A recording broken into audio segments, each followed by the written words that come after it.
What up, guys? Welcome to another episode of Pearl Daily here on the Audacity Network. If you want to support me, please go to theaudacitynetwork.com. Every day, these ladies try to ruin my life because I cover hoes. I love talking about hoes. Some people would call me a hoologist. I am like the CEO of hoes. That's why these trad e-girls hate me so much, because I can just pick out their hoeing.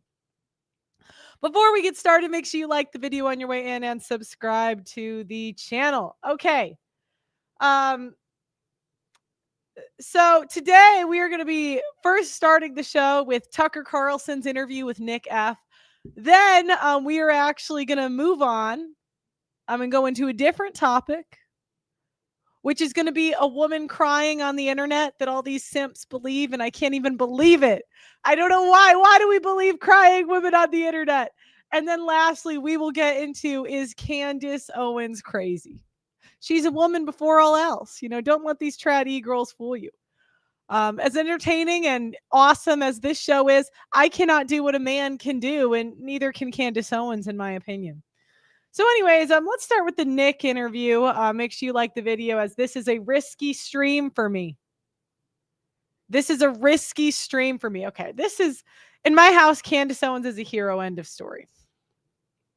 You guys got to stop idolizing us and putting us on pedestals. You really got to stop this. This is simping 101.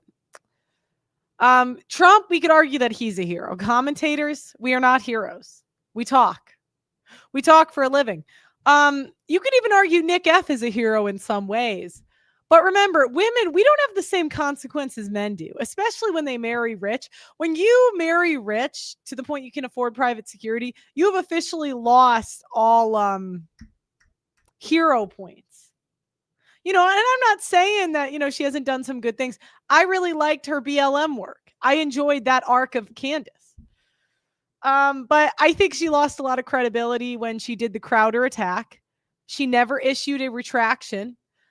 If she did, it was some groveling apology on some podcast, not a apology that was as loud as the attacks against Crowder. I would have loved to see her say, I was wrong and I'm sorry.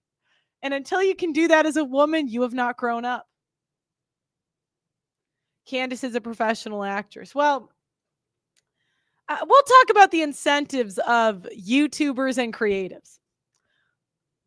Go out with that one dude who embarrassed Don Lennon on the street. Is there a link to this dude? I'd love to see who you are shipping me with, you know.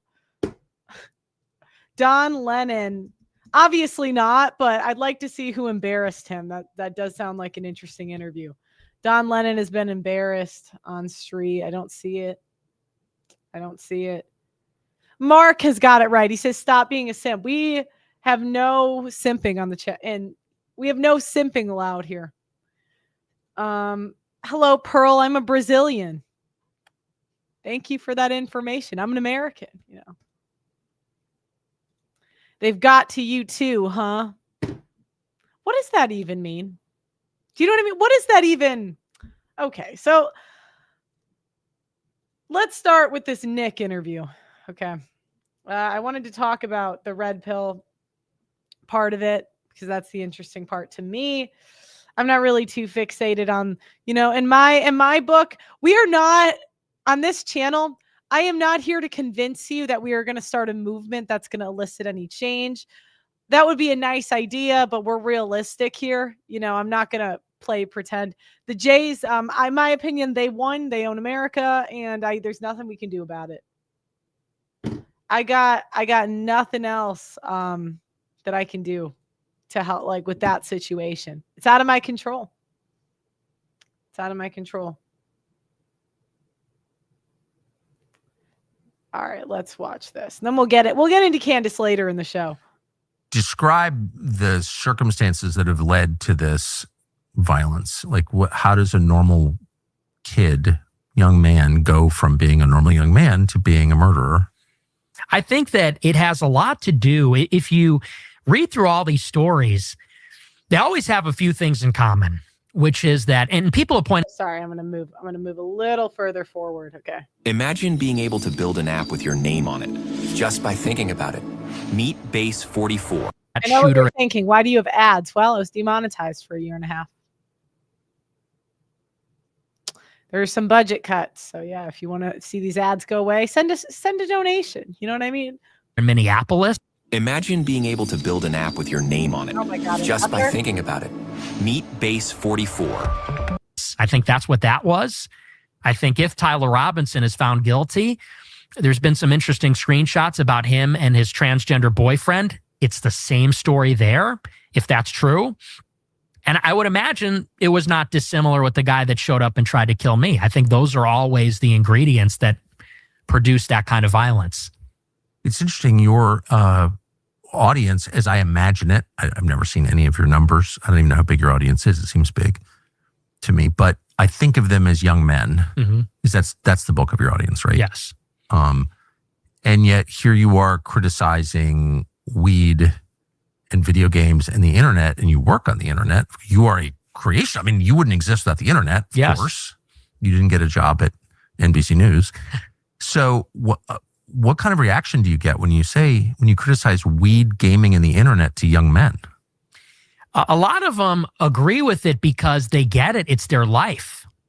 A lot of them, that's their life. Their life is, and another thing we didn't even bring up is the porn thing, which is there also. This is their life. Weed, gaming, porn. And I think they know it's bad. I think they know there's like some sense of guilt. And so it's interesting. I would say it's maybe an Okay. So remember, on this channel, we operate with the idea that sex is a need for men. Now, a lot of conservatives like to pretend that sex is not a need for men. Oh, they don't need sex. Well, they're on their high horse. What percent of men have watched porn? What percent of men have watched porn? 67% of American men. Okay, which kind of another study found that 75% of Christian men, 78% of men, and just anecdotally, I mean, what guy hasn't watched porn? So a lot of times what they'll do is they'll argue, they'll say, oh, sex isn't a need. The men are just being babies. Don't watch corn. Don't watch corn. And I'm like, okay, have you watched corn? And they're like, well, and the challenge I get with a lot of Christian, not all, but a good chunk of them is it's a lot of sexually inexperienced men, and a lot of young men, right? And they've never been in charge of anything. And the challenge you get is you get very unrealistic and not probable demands, like banning corn, right? Corn, I would say, it really is a tool. I don't think it's as bad as the conservatives make it out to be. If you look on Reddit and look for the guys quitting, like doing no-fap stuff, 2 weeks, that problem's solved. It doesn't seem like this debilitating, horrible thing. It just seems like it's what men do that are not sexually selected. And we really got to ask ourselves this as people. You know, there's a burden of performance on men to be charming and hold frame with women. Now, again, a lot of these guys, what they'll do is even Nick, right? He has a strong talk on his show about how he's going to hold frame with women, but until he's in that situation, he can't say what he's going to do, right? And I think that's the case for a lot of, like, I guess this kind of part of the internet. It's a lot of guys that have no experience in this stuff. And so what happens is they kind of point to corn as the problem, but corn is a reaction to giving women sexual selection. Because again, sex is a need for men. The part of their brain that lights up with food also lights up with corn. So where does that leave us? It's a tool for men that are not selected sexually.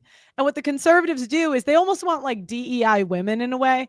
A lot of them don't want to do the work of becoming hot, charming, and attractive to women because it is a lot of work. It's a lot of bullshit, right? You have to approach a bajillion women. You got to lose weight. And I understand the frustration because women, we're just born and we're attractive to men. As a woman, it's probably really annoying to hear me say that, right?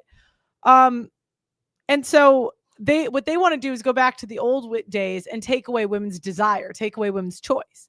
I understand the reasoning for wanting to do that, but it's never going to happen. So the only way that men are going to get the women they like is to learn to be charming and attractive to women. There's different strategies on how to do that. But I think what corn is it's a tool for men that are not selected sexually. If those same men had hot women interested in them, if their wives actually slept with them, they wouldn't have this problem. They wouldn't have a corn addiction.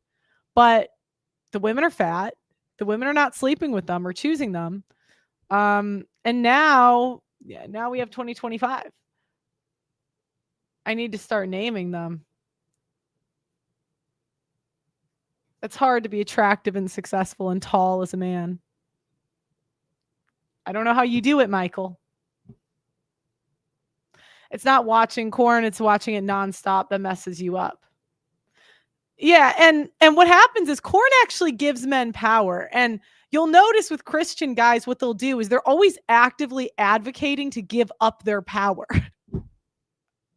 They're like, the Bible says this. I understand the thought process, but from what I understand, there was a lot, and this is me speaking a little out of my element. There was a lot of men that were messing around that had a lot of favor with the Lord, So I have a hard time. I have a hard time really. I think this is where the church loses a lot of people or Christian conservatives because they're just not pragmatic. It's like, okay, what are the men going to do that aren't getting sex? Oh, we'll just be a real man and don't have sex ever. It's like, have you met men? They want to bang anything. They bang fat. And so you get a lot of men that are kind of like usually younger and more naive that kind of fall for this stuff. Well, corn is empowering. What? Okay, let me explain. If you're in a marriage and your wife is your only source of sexuality, who holds the power? She does, because you as a man are always going to want more sex than she does. What takes away from that power? Corn. Why do you think these Christian women hate it so much? Because a man is way more likely to deal with her BS if he doesn't have that as an option. Look, if I've seen one thing about the religious stuff is every religion finds a way to manipulate the Bible to give women power. And it's so interesting. I really like Nick, but I still think you can just tell he's not that experienced with women because some of the takes that he has. And I think this is one of them. All right, let me keep going. 80-20 split where 20% say, oh, you're against weed? Not cool, man. It's just a plant. Well, they're very defensive about these addictions. And I think 80% say, I know I have a problem. Like I have a guilty conscience. I know it's bad. I know it's terrible. Why are you against weed? Because I think that it's compromises the integrity of your mental faculties. I think there's something deeply wrong with that. When you I'm against alcohol too. I think it's wrong to numb pain. I think pain is a part of life. I think sobriety is should be experienced. Did you know that you can have permanent teeth in just 24 hours? That's right. Only 24 hours and your new smile is ready. And with affordable pain. And I think that weed is even worse because I think that one, it's very dangerous. Now, when you get older in life, I actually used to have a kind of similar position. I gave up on drinking for a few years and I've never been into weed, it's just never been my thing personally. But the older you get, you actually meet some high functioning people that smoke a lot of weed. Look, I understand that you do meet a lot of losers in college, but when you get to more of a high income bracket, especially in the cities, there's a lot of these people are on coke and weed.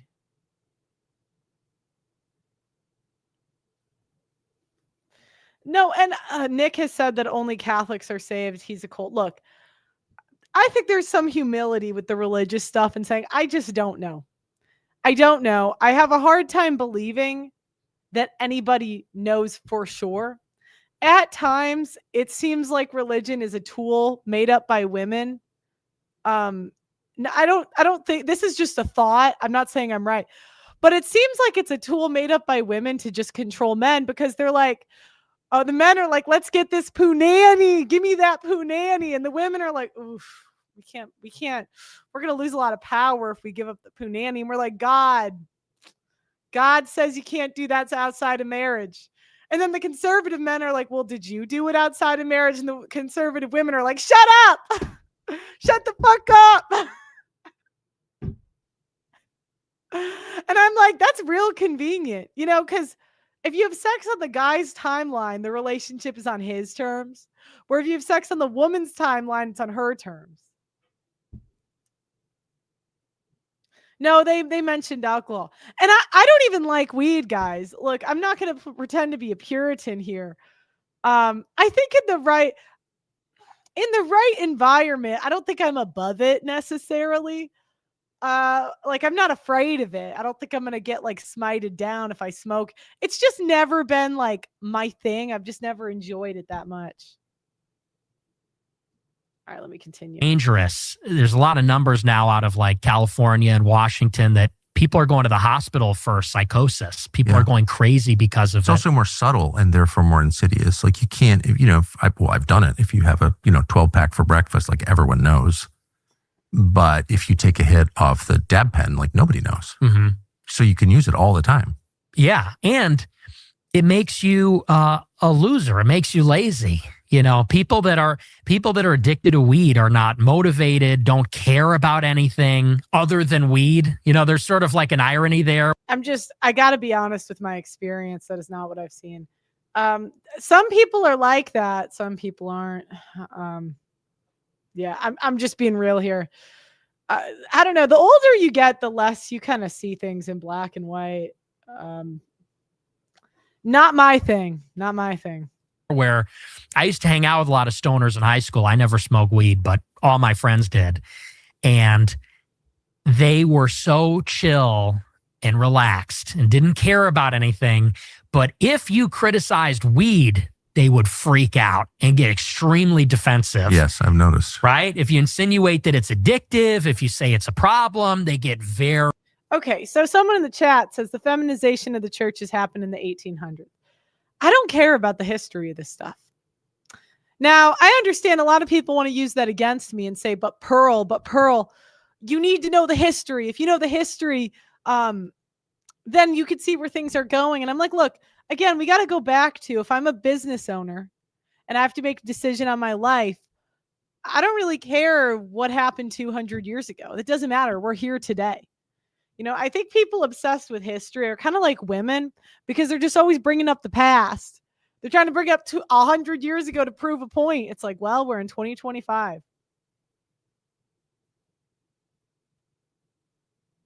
If you're a believer in Jesus, you don't need to go to church. I just don't like groups. That's my problem is I find that whenever there's a group of people with men and women, it will always default to the same thing. Conservative women, in the church's case, they use half of the men to they bang the top 20% of men, and then the rest of the men they use for resources, and then they just quote scripture out of context in order to get more power. It's just annoying. Wait, everyone covering this live, they cut it? I don't think so because the full interview is still up. I guess we'll see. Very like junky behavior. Who cut it? Tucker? Tucker, don't do me like that. Tucker, don't do me like that. And so I've always hated it. I think it's disgusting. What is porn exactly? Like describe. Religion is used to control people with fear. Yeah, I know. And that's what you get with a lot of what I've noticed is a lot of very religious people are people that are afraid of everything. That is what I've noticed. It's people that live their life in fear. And the people that kind of fall for it are people that fear everything. So I don't know. I'm not an expert on this stuff.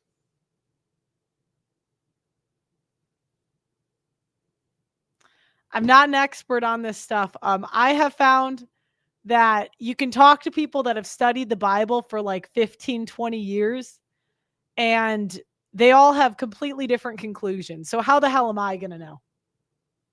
I don't know. I don't have an answer. Available is porn. What is it?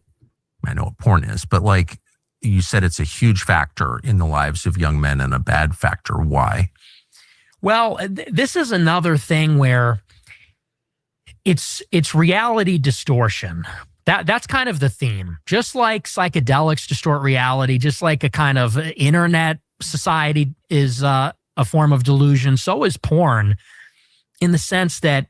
Okay, so he's talking like in the abstract, right? He's saying, oh, society's being hurt by porn. But they never go into specifics about their real life. And it's like, okay, well, have you watched it? Come on. Like, we know these groypers are watching. Come on. So then you go into it and you say, well, did it destroy your life? And that's going to be more helpful than talking in the abstract. Like, what did it do for you? You know? Like a guy that's deployed for 6 months in the military. Really? It's that bad for him? I mean, his choices are sleep with the few hoes on the deck or watch corn so he doesn't cheat on his wife. You know, a lot of people maybe don't realize, and we talked about this a little bit, people are getting turned on to porn when they're like 10 years old. And when you are going through puberty, when you're developing your sexual faculties, how could you stay? Hey, it's me. all right. It's saying they're going to flag this interview. Well, all right. If they nuke it, I'll just go live again. I'm not covering the J stuff though, because I actually think the groypers give the Jays too much credit and they need to give women more credit, to be honest. That's my opinion on it. Do women have agency or not? Every kid has a phone. Every kid has an iPad, and every iPad and phone is, if you know what it is, loaded up with porn, and it's infinite and it's ubiquitous, and you can get every kind of it you want, whenever you want. It's in your pocket. And so something that is almost never talked about is that this is a generation that's totally sexually dysfunctional, I think, because of pornography. And some people are able to cope. No, the reason this generation is sexually dysfunctional, women don't need sex as much because of social media. Again, it's so crazy that this is like, I would argue that Nick is one of the most red pill people on the right when it comes to women. And still, he's blaming corn, but he's not blaming social media. It's right in front of their faces. Women don't have as much of a need for sex because we get attention from high-level men on social media, at work. We don't even have to leave our house to get that attention that we need, right? Attention is a need for women. Sex is a need for men. So social media for women is 10 times worse than corn is for men. So now when you have women, watching the Chads on their phone, watching the Chads on TV, thinking we deserve all that, what happened? What is the next step? Well, we start banging 20% of men. We're like, we want the Chads on the TV. And what's different in 2025 is we can actually get the Chads on the TV. You can actually bang your celebrity crush. That's an attainable thing for women nowadays. That has not always been attainable in the past.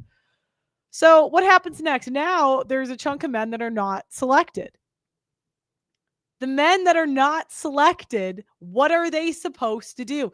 And because conservatives do not treat sex as a need for men, they don't treat it as a need. None of them.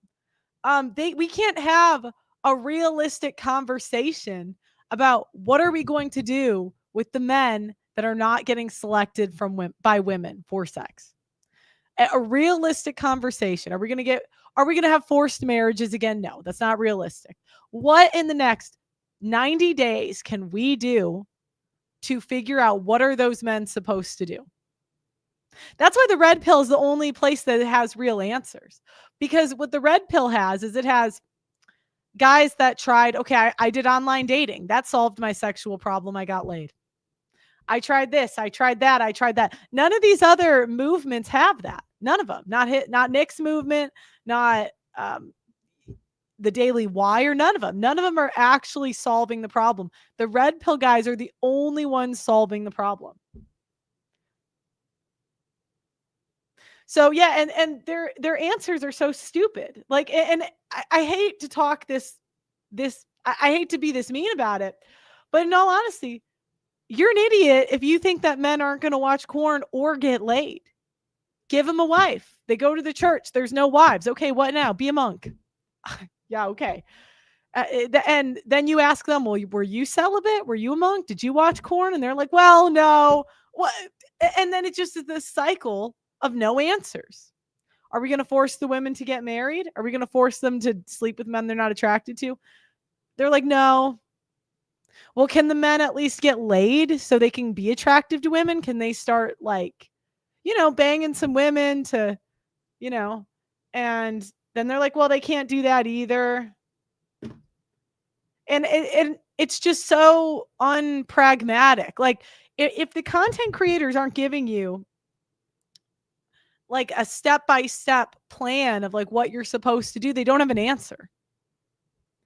And I'm not pretending I have an answer when it comes to men getting laid, but I hate that they demonize the guys. They demonize the guys that give you an answer.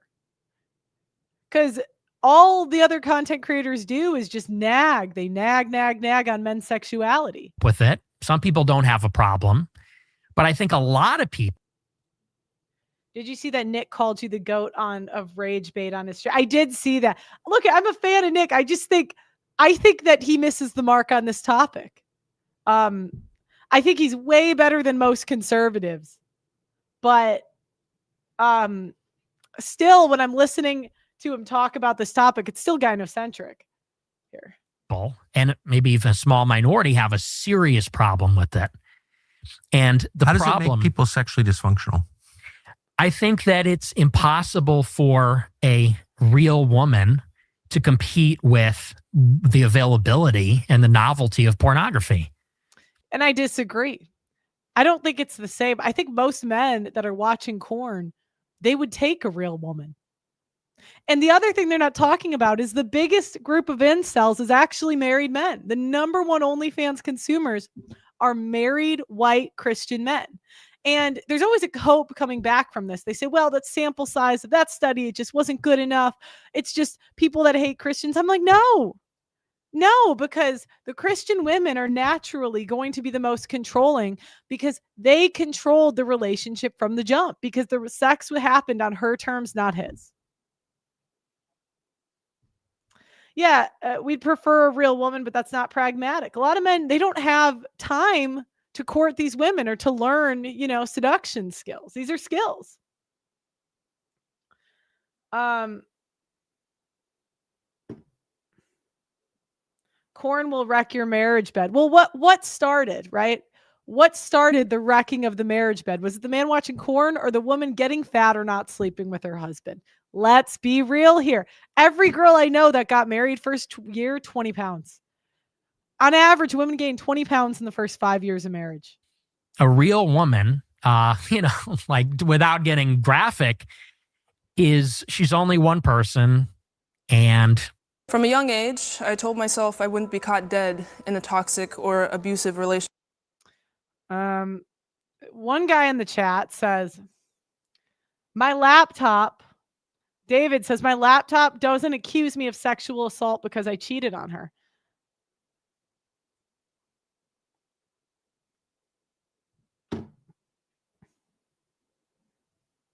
I know these ads. Here. Maybe she wants to do something sexual, maybe she doesn't. Porn is, you could have 100 different women in one sitting doing anything that whatever niche or idiosyncratic thing a person might be into, it's there. And so I think that novelty combined with that availability, it makes it so that, when you think about courting a woman, juice isn't worth the squeeze.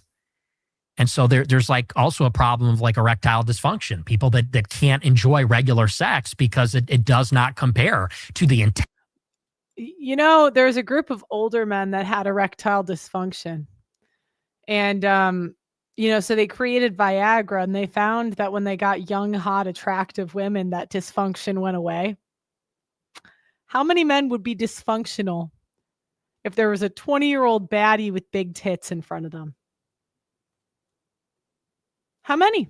Intensity, the novelty, and the availability of porn. It's hyper stimulation. And so I think that's sabotaging a lot of normal sexual It relationships. seems like it's making a lot of people gay too. Yeah. And trans. You think that's true? 100%. What is that? I think that I think that's kind of a dumb take. I understand what they'll do is they'll say, well, what about this study? Here's some study. There's evidence that suggests that like blah, blah, blah, the person's trans, whatever. But, you know, I've actually met trans people. I think they were always just off. Just my opinion. You can't force women to sleep with certain men. When the decline is continuing, it will happen. You will think women will fare well in a civil war or when the population crashes 75% 40 years from now. Look, I'm not saying it won't come eventually, but you cannot make decisions on your life today thinking that it will come in your lifetime. Odds are it's probably not going to come in your lifetime. And if you expect it to come in your lifetime, you are going to be waiting the rest of your life. I mean, I had an economist on here. He said that things might go back to tradition when I'm like 60. Okay, now that I'm almost dead, like, do you know what I mean? Like, there's people that were predicting this decline 50 years ago. I interviewed them. Now they're in their 70s and their 80s. Now they're almost dead.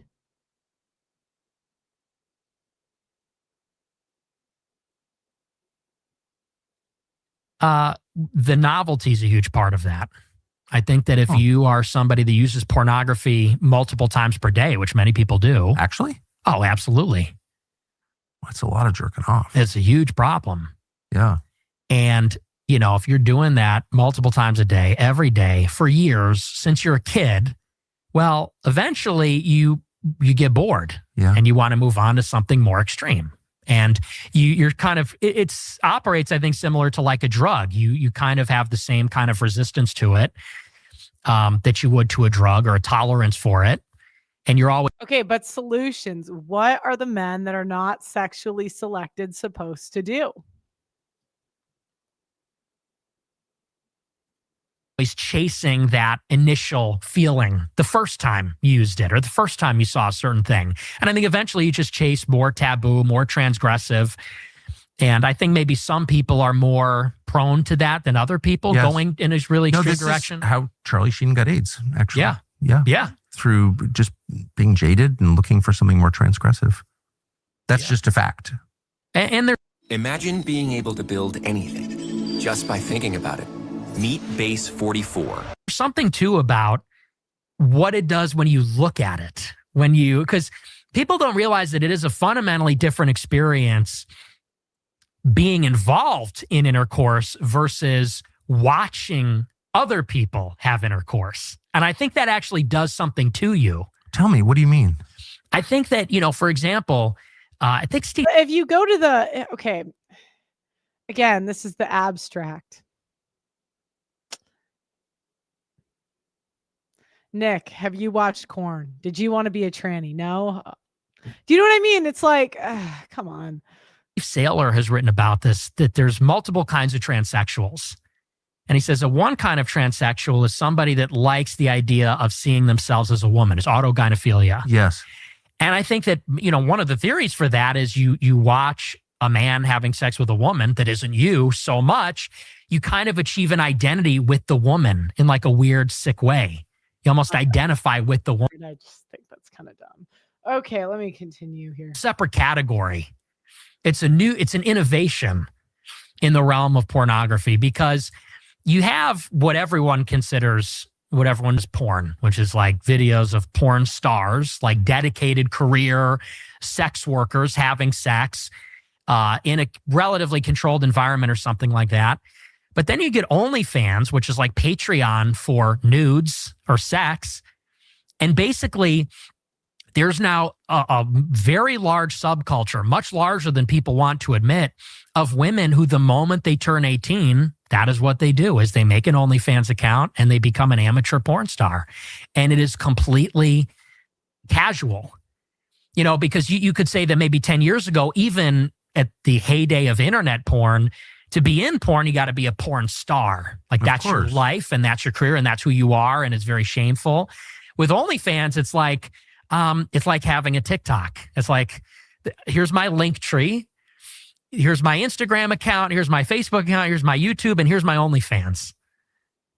Why would any of this be legal? I think that, well, there's like, Now you're going to notice they're subtly going to put the blame onto men. It's just so tiring.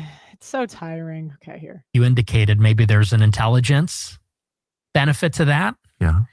Maybe there's a political benefit to that. I think that, Well, why wouldn't you arrest the people who run something like that? It's never arrest the women. It's always arrest the men.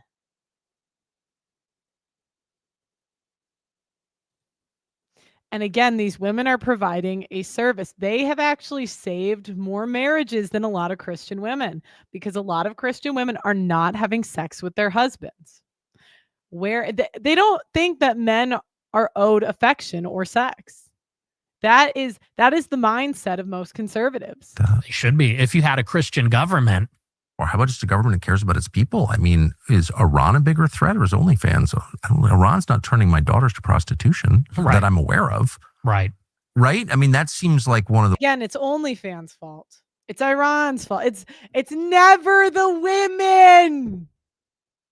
Are like, okay, if tomorrow I started an OnlyFans, I'm not doing that, right? But let's just say, I was offered $1 million to do a sex tape once. $1 million I was offered. Would I be tricked into taking it? Would I be brainwashed? No. Whose fault would it be? Mine. But it's so hard for even the most right-leaning people to put any accountability onto women, and it just drives me insane. worst things that could happen to any society. Oh, absolutely. So how big is the support for that? Like, if a candidate were to come out and say, we ought to arrest the guys who own MindGeek, which is the biggest, I think it's the biggest porn supplier in the world, or the guys who run OnlyFans. The guys, not the women. It's the men. The women are like, oh, I can't wait to take my clothes off. I turned 18. Thank God I can just be naked and be a whore. And the men are like, F it. If you're going to be whores anyway, we might as well make some money. And then the men are like, oh, it's the men's fault. I'd love to see a candidate try to ban corn. Yeah, women would riot first. What would the reaction be among? If you conceal carry, then you know seconds count when it comes to carrying your gun with you. And that's why I want to give I don't know, people under 50. I think there would be broad support for that. Really? I do, actually, yes. I hope someone will say that. And Someone needs to. I hope someone arrests them, like, right I away. think Pearl goes way too hard against women. Then can you leave? Can you go nag somebody else? Can you go nag somebody else? Moon Jung 82. Why are you here? This is not a place for simps.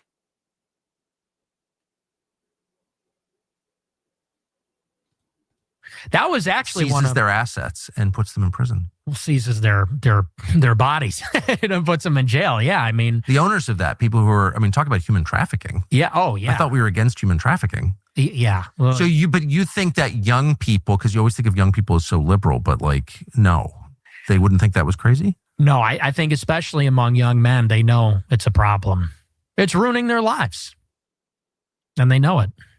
So what are the other factors that prevent, I'm sorry I called you gay. I don't think so. Look, society's running fine. The majority of men are employed. The majority of men don't have debt. If anything, again, we're having a whole conversation about corn ruining men. But there's no conversation about social media ruining women. There's talk about policy for banning corn for men, but there's no policy for banning social media for women. Yeah, they're not realistic. That's the problem. Sex is a need for men. What do you think is going to happen when you take that away? Oh no, Pearl's a Zionist chill. I don't even know what a Zionist is. Be gone. Be gone. Look it.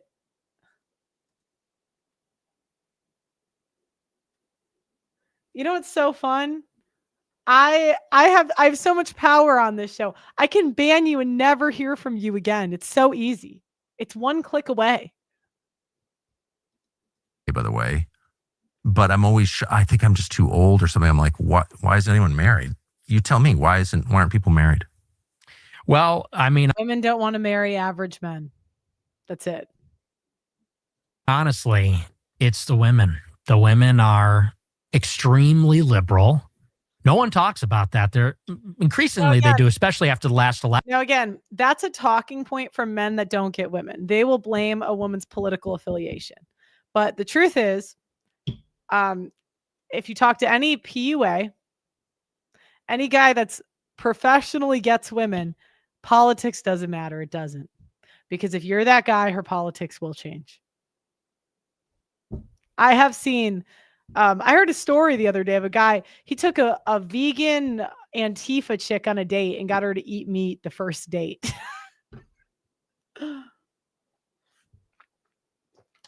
If you're that guy, if you have those skill set, the politics don't matter. It doesn't. But you either can't get the women young enough where they're not completely ruined. You just don't have the skill set. It's fine. Just admit it. You know, that's a flaw of yours as a guy. And you got to figure out a plan to get her over it. But women's politics do not matter if you're that guy.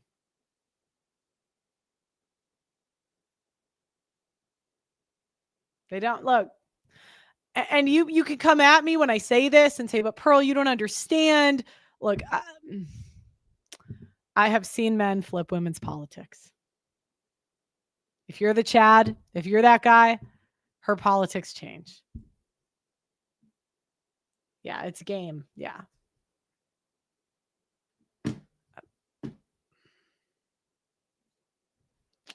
Then you got to figure out a plan. Men don't want to marry hoes. Well, here's the thing. There are men getting the women before they're hoes. There are men getting the young women that are attractive and pretty before they whore themselves out. Leonardo DiCaprio, for example.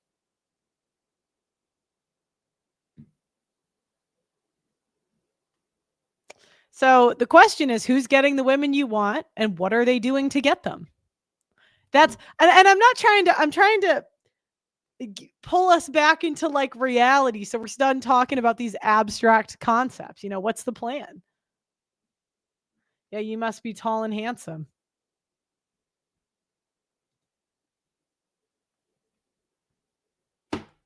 I think I could become a vegan activist if I was in love enough.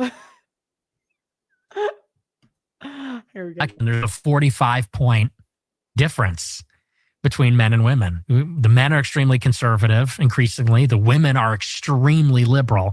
What are they liberal on? What issues? Like, what does that mean, liberal? Oh, they're very feminist.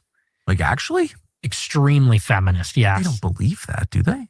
I think they do. Really? Absolutely, yes. How could you believe that? Yeah, and again, how could you believe that? They just are always talking in the abstract. And it's just because at 18, a woman has two choices. She has the choice to go to college and party, or she could stay home and have a family. What's she going to pick? Then after college, you know, if she gets the Chad at college, she might stop. But if she doesn't, she can go get passed by the Chads in the city and party at an easy job, go to all the fun events, be hot in the city, or have kids with an average guy. Do you know what? I just saw a short Indian guy with a blonde 5'2", probably 24, 25-year-old chick. I just saw it this weekend. So there are men that figure it out. And he was like an Indian. He was like 5'5" Indian. He found some 5'2" woman, blonde with some big boobs. And I was proud of him. I'm like, look at him go.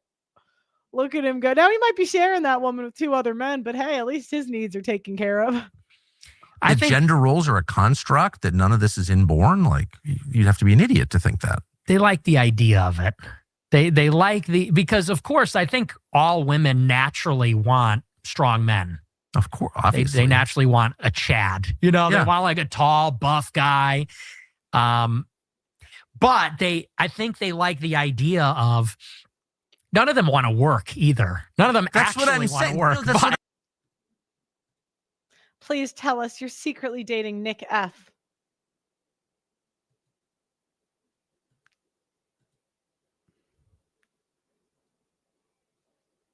Why do they always number one? I wanted to say I'm a coal burner, but I'm like, look, he's a cool guy, but it's just I don't know why they always ship me. You know, it's crazy. They ship me with every person I've ever done a stream with ever. They're like, oh, date that person. I'm like, you guys are getting too invested. You know what I mean? I'm saying. Of course, that's Right. It's obviously true. It's always been true. Work outside the home. right. They don't have enough work at home. You know, Yes. there's a lot to do. But no, I completely agree. So that's why I question like their Not really, Tucker. I don't agree that there's a lot to do in the home, truly. Because women are having like 1.5 kids and throwing them in public school. I actually think most stay-at-home moms are usually pretty lazy. I don't see women cooking like that nowadays. I'm actually pro women getting a part-time job.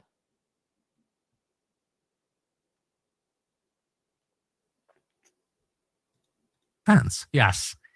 And in a way, a lot of times, because in the old days, you know, men used to get, you know, one woman for life. They didn't have to worry about desire or seduction.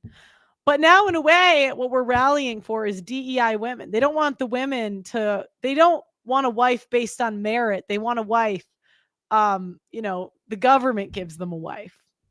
But that's just not going to happen. You know? And, you know, they like these vague appeals to equality. We want a chance to work and we want respect. And, you know, ultimately, I think the whole political system is just based around women never being accountable for any of their choices. Ultimately, that seems to be that's what abortion is. Yeah, of course. Because 99% of abortions are elective. So they say it's an unplanned pregnancy. You had sex out of wedlock with someone you didn't intend to have kids with. So now we have to kill the kids in the womb. And, you know, these no-fault divorce laws. These women get married to guys maybe they never intend to stay with. And then when they're out, they're done. And they want child support and they want women are meant to be passed around. It's a very uncomfortable truth. Men cannot accept this. They can't. It's in their gut. They just can't do it. Women need different things at different periods of their life. Women go for mostly genetics in our 20s, security in our 30s. Women are meant to be passed around from dude to dude. There's a reason we do it so naturally. And that's why, but that's in a way why women like the alpha guys, because they're the only ones that understand women, where women tend to have to put on an act for their husbands, the conservative Christian guys, because they have to, you know, that's why you see these e-girls every time they come on my show. They have to give me some 20-minute sob story about why they're not exactly like all other women, even though they are exactly like all other women when it comes to their choices in life.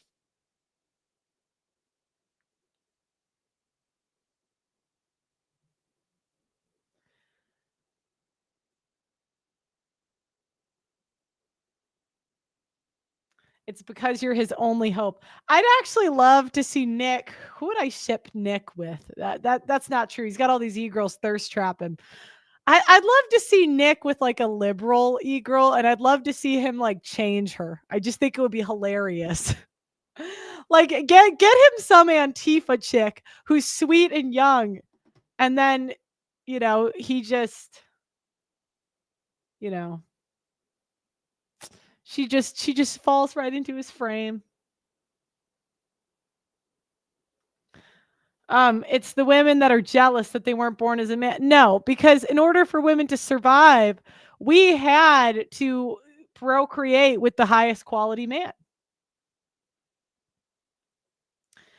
Usually women in their 40s are back in the alpha reinterest phase. So generally, you know, that's like when women get the divorce and now they're ready to start banging the personal trainers again. Women start with the personal trainers, then take a break or just cheat and never take a break. But they get with the stability guy, and then in their 40s, they're back going to the personal trainers. Yeah, Nick could change AOC. That'd be hilarious.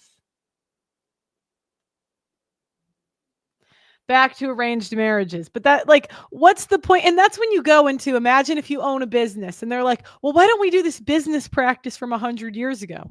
And you're like, well, nobody's doing that now.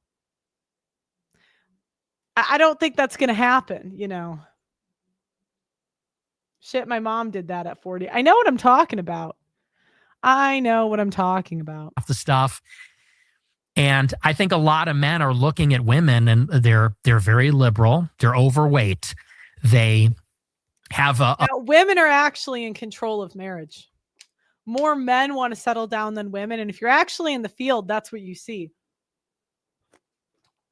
More men want to settle down than women, because if marriage was in control from the guy, then they would be marrying hot young women, but they get fat old women. So, yeah. A very high estimation of themselves. I think that people call it hoflation. Nick and Pixie. No, I mean, Pixie hooked up with Destiny, so she's probably got AIDS or something. So, I mean, we need better for Nick than Pixie. He could do better. I mean, she's just not that cute. Inflation? Yes, they're. I made this kit for women that want to try makeup, but all right, I don't need your makeup. Actually, I kind of want it. Oh, I kind of want the makeup kit. No, I don't need it. Looks and sexual value is very inflated. And so a lot of people are looking at these like frumpy, obnoxious, loudmouth, liberal women who are also very promiscuous and saying this is not actually appealing at all. And I don't want to start a family with a person Sounds like awful. this. Yeah, it is. There's a lot of arranged marriages. Okay, let's in the United States, which is where we live, not in some tribe in Africa, how many arranged marriages are there?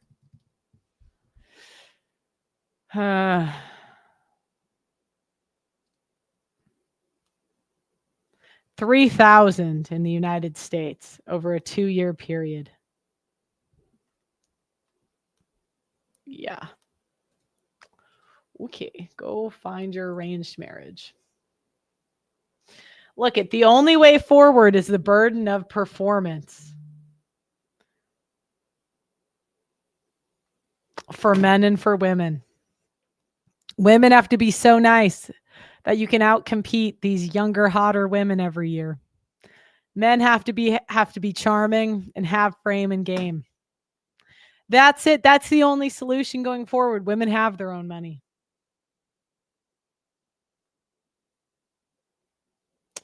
I'm not saying that that's how I want it to be, but I'm a realist. I'm not on Make-A-Wish. You know what I mean? Like, that's the challenge you get in these conservative, parties, is you get these people that are just not realistic and they just talk in the abstract. You believe in the patriarchy, as I fervently do, because it's just reality. We didn't choose the system. We were born into a system that is part of nature. Can't get out of it. So if you believe that that's true, which it is, then you think that men should lead. And if it's going to be better, men should make it better. Now we're going back to blaming men. So you don't want Now it's somehow going to be men's fault. to give them a pass, do you? It'd be like it's all the girls suck. So I don't even blame it on the women, because I think that it's the incentive structures. Women are allowed to do this by the legal system, Again, so now it's not women's fault. Do women have agency or not? And as a woman, I mean, I've seen women not make these choices. And it was even something I had to, I guess, grapple with, because there were women that went to my high school. There's one woman, she wanted to wait till she was married. She went to college and she was on a mission. She went to a big school with a lot of Catholic kids. And she was on a mission to find a man to marry. And by 22, now she's married and she's got kids. And she had a lot of athletic and academic opportunities she could have pursued. And she chose not to. Just because there's laws allowing her to do the wrong thing, she didn't do it, and they just always bail out women. Always, always, always. It drives me nuts. kind of social norms Technology is a big part of it. The attention that is available to women. Women go on Instagram and they get attention from thousands of men. So it's the incentives. But I would say that, because I hear this all the time, people say, well, the men need to step up and be better and lead the women. Easier said than done. I agree with that. They're at war with the system, and not even just the system, but also society. Because let's say you find one of these so-called good girls who's Christian and my Israel money, really? Would I be streaming in a basement right now? Oh my God. I just, it's just with the Groypers in particular. I think they're funny and I like them, but they drive me nuts because they just always are bailing out women. Always. I mean, even the Groypers, where I'm like, oh, it's the Jays. And I'm like, no, it's women making these choices. Feminism is women's using men's protector instinct against them. It's using men who want to do the right thing because men are good people against them. So everybody's a feminist. Truly. Everybody. traditional, but through osmosis, wherever you go, she's going to be in society. She's going to be on TikTok. She's going to be on Instagram. She's going to be talking to other women. And maybe she's one way when you meet and get married, but 10 years down the road, 15 years, 20 years down the road, people change. And I think that women, as kind of the ultimate conformists, the ultimate enforcers of like social norms, I think eventually the pressure from society kind of gets to them. And a lot of them will go in a Depends what different kind of direction. husbands they have. I mean, if there's real leadership at home, I don't know. Tucker. Okay, you're a white guy with blue eyes that is about 6-ish feet tall, worth $1 bajillion. Yeah, I think your wife is going to get more in line than like a plumber. Okay. Single, happily married woman who's liberal, not one. I know a lot of married women. I mean, I'm 56. All the women I know are married. Mm-hmm. And every happily married woman is non-liberal. Mm-hmm. I can't even imagine. There's no category for happily married, middle-aged liberal woman. There isn't, never been one. Right. So like maybe the job is to, make a girl happy and like all this nonsense ends. Yeah, I don't know. Yeah. Making a woman happy, that's an impossible task. I mean, right now, it's like we have events for women. We have college for women. We have easy jobs for women. What more can women want? We're pretty safe. And we're complaining more than ever. So I think that could be a bottomless pit too, because the one critique I have of the men is, and you're right about this, they enable this behavior. Well, that's for sure. It's epidemic of simps who, and especially with Christians, I've noticed this. This is why Andrew Tate has so much appeal, and the Christians are kind of losing this conversation. Andrew Tate's a Muslim polygamist who is very chauvinistic, and he's getting younger, hotter women than the Christian conservative men, if you look at their wives. And to be honest, that's what men are going to look at an innate level. They're going to look at the Christian conservatives and be like, all right, this is what you guys got. And they're like, oh, she's a really good person. They're like, she's not young or hot. And then Andrew Tate's like, here are my bitches. And they're like these 19-year-old baddies that have only been with the Tates. And then all the conservative guys have these like mids that are nagging wives. Like Matt Walsh's wife belittles him publicly on Twitter. And everyone's like, yeah, I'm going to go with the polygamist. I'm going to tell this bitch to get back in the kitchen. And you could even argue it as someone who has ran an OnlyFans site himself, like is not an observer, let's say, of Christian sexual morality. No. But men are going with him because he's putting women in their place. He's talking about patriarchy and women's place in a society like that. Whereas Christian men, Catholics, Protestants alike, are both kind of tone policing the men. And they worship their wives. They worship the women, put them on a pedestal. And they kind of get bossed around. They get henpecked by the women. I think we're required to love our wives. Like that's, I mean, all over the New Testament. Husbands, love your wives. Wives, respect your husbands. That seems like a very natural balance to me. Yeah, and I think that you have to love your wife as your wife. Yeah. A lot of men, As opposed to what? Your mom? Well, no, like No, that isn't- your buddy. No. Because I hear this all the time, and I hate this. Guys will say, I married my best friend. And I think, she's your wife. She's not your best friend. Because there's a difference. What is the difference? I agree with this. I agree with this part. And you'll see, Tucker, look how confused he looks. Because he's kind of egalitarianist. I think that when you talk about your best friend, you're a peer. You're an equal. And I think your best friendships are with other men. And I think that your wife ultimately is subordinate to you. She's your helpmate.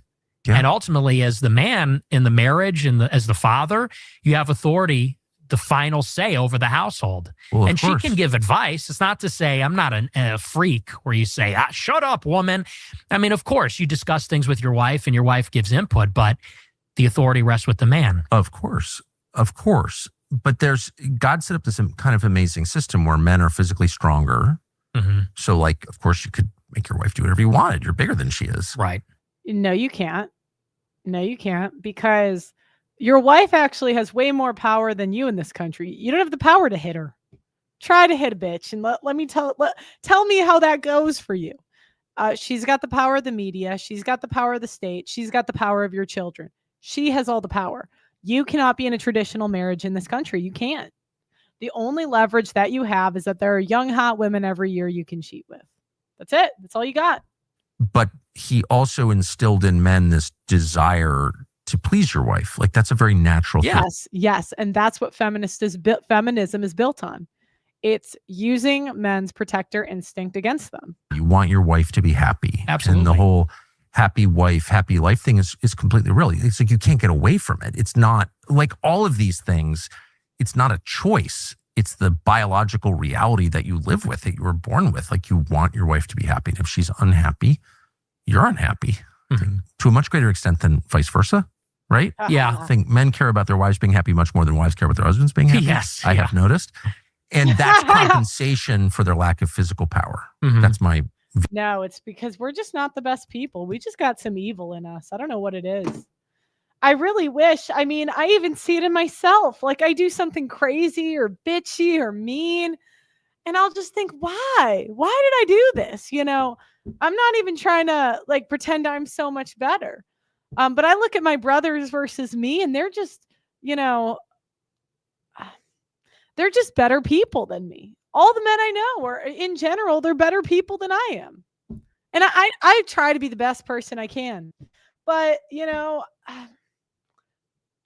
women, right? We just have this emotional wreck inside of us. We're like a ship in the middle of the ocean, like, view of it. And that's why it is this kind of perfect balance. But somebody needs to be the final decision maker. I completely agree. And when you give up that, when you abrogate that, there's no respect, there's unhappiness, and then there's infidelity. Right. Well, that's the ingredient that's missing. The way I would put it very succinctly is men right now are the responsible party, but have no authority. And that doesn't work. No, it doesn't. If you are held, if the buck stops with you and you're to blame and you're the responsible one, then you also need to be able to have the final say and call the shots. And one without the other. Pearl, I'm glad you admitted you had a disability called womanhood. I know. It's tough down here. Remember Jesse Lee Peterson talking about our thoughts. We don't make our own thoughts. I don't know about that. Doesn't work. And I think think that's really smart and absolutely right. I do think I just noticed this, that men who stay unmarried for too long become like kind of fragile. There's something about the give and take. There's something about living with, in fact, I think it's the key to life, someone you don't fully understand that broadens you. I have seen the opposite. I would disagree. I have seen men become way more fragile when they have wives because they're white knighting for their wife. So they start to tone police because the wife nags them. They start nagging everybody else. And then it's just an endless cycle. I love single men. just as people without these women. But like, it's like, this is, hold on. This is how great a man could be without a wife. This is how great a man is with a wife, without. They always say that there are these wives that just make a man better. I haven't met one. Not one. I've only seen women that hold men back. Keeps you always thinking, that makes you wiser, more patient, more thoughtful, more self-aware, and more flexible. Oh, women are going to make men more self-aware? That's a joke. Yeah, women are going to make men more self-aware. The least self-aware gender ever are going to make men more self-aware. Yeah, right. Those are all good qualities. And the absence of that, like in homosexuality or like men who are single too long, they get very rigid. Have you ever noticed this? Like, I like things the way I like them, and they just get like, no. Oh, yeah. I certainly get what you mean by that. Yeah, you don't want that. Yeah. I would say that what's wrong with a man liking the way it's his house? It should be his house, you know. When you say you don't fully understand women, to me, I feel like women are very simple in terms of. Have you ever lived with one? No, I haven't lived with them, but I mean, and don't get me wrong, maybe it's difficult, but I feel like they're pretty simple.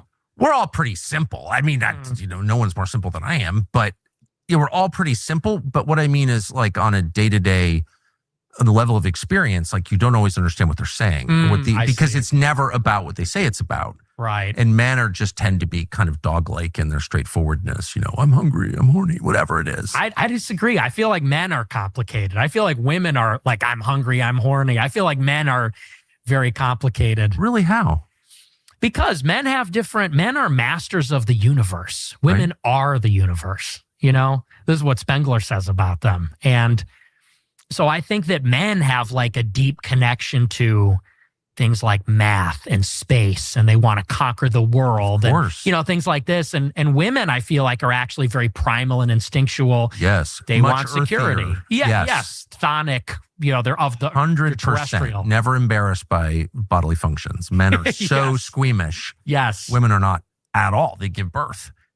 No, that is absolutely true. But I mean, in the way that women present their concerns, there's almost always something that's not being fully expressed.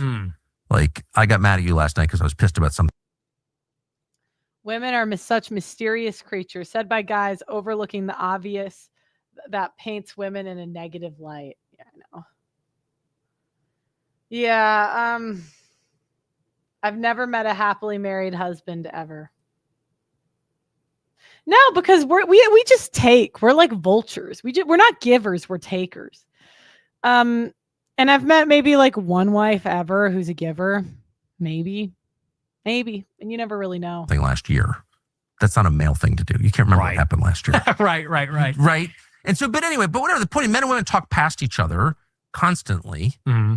They don't always know what the other one is. No, because women make no sense and men make sense. Saying.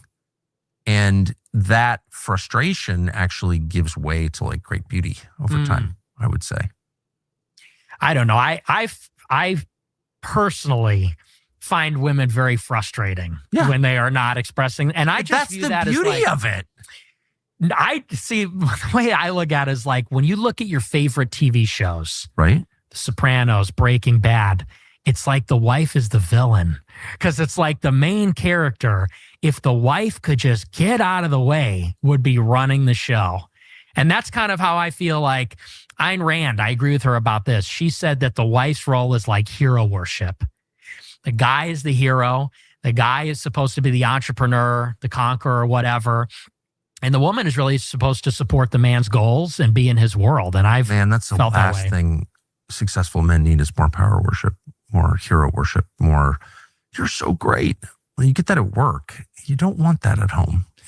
Do most men get that at work, really? You're told you're awesome every day at work? You're not women. Men are told they suck. You become an unbearable asshole, and then you fall prey to what destroys every successful man, which is hubris. Like, you mistake yourself for God. You need someone who's not interested in what you do at all, only interested in you. And that's how you become balanced and wise. That's how you know your own limits. Because the ass kissing is what kills you. It's not, I mean, you had someone come to murder you at home. It doesn't seem to have affected you that much. And if I were married, dude, she would never let me hear the end of it. Well, that's probably true. But that's not what destroys men. It's not adversity that destroys men. It's comfort and flattery that destroys men. Right? That's what happened to King David. It's what happens to them all. Yeah. You're so great. You can never go wrong.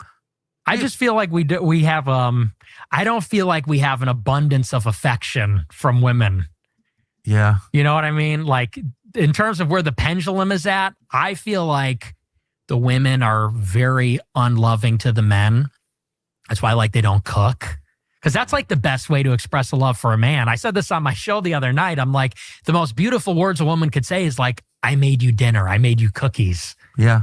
Because that is like an act of love. And I think You know what? I actually think the best words of affection that women can do is managing our emotions and not being a bitch. Who cares if she cooks and cleans, if she nags you all the time? You know what I mean?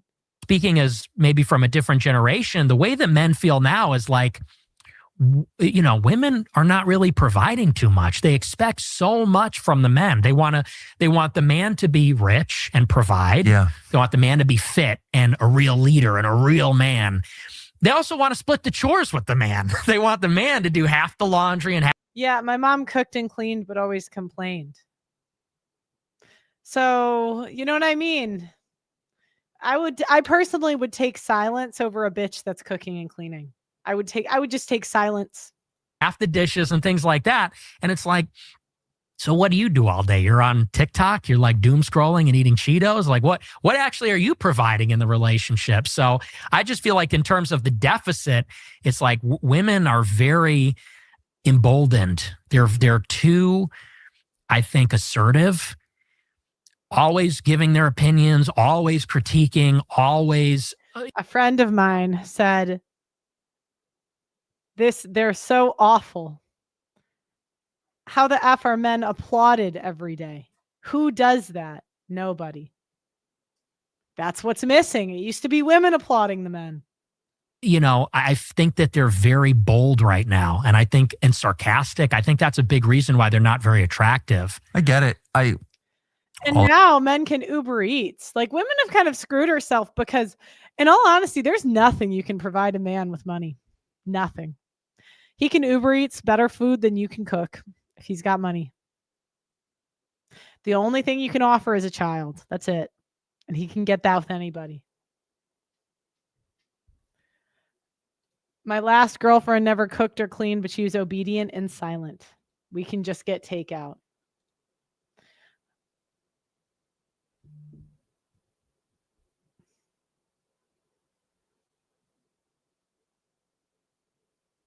Work, my friend says, work is like do it or you're fired. But who does the firing?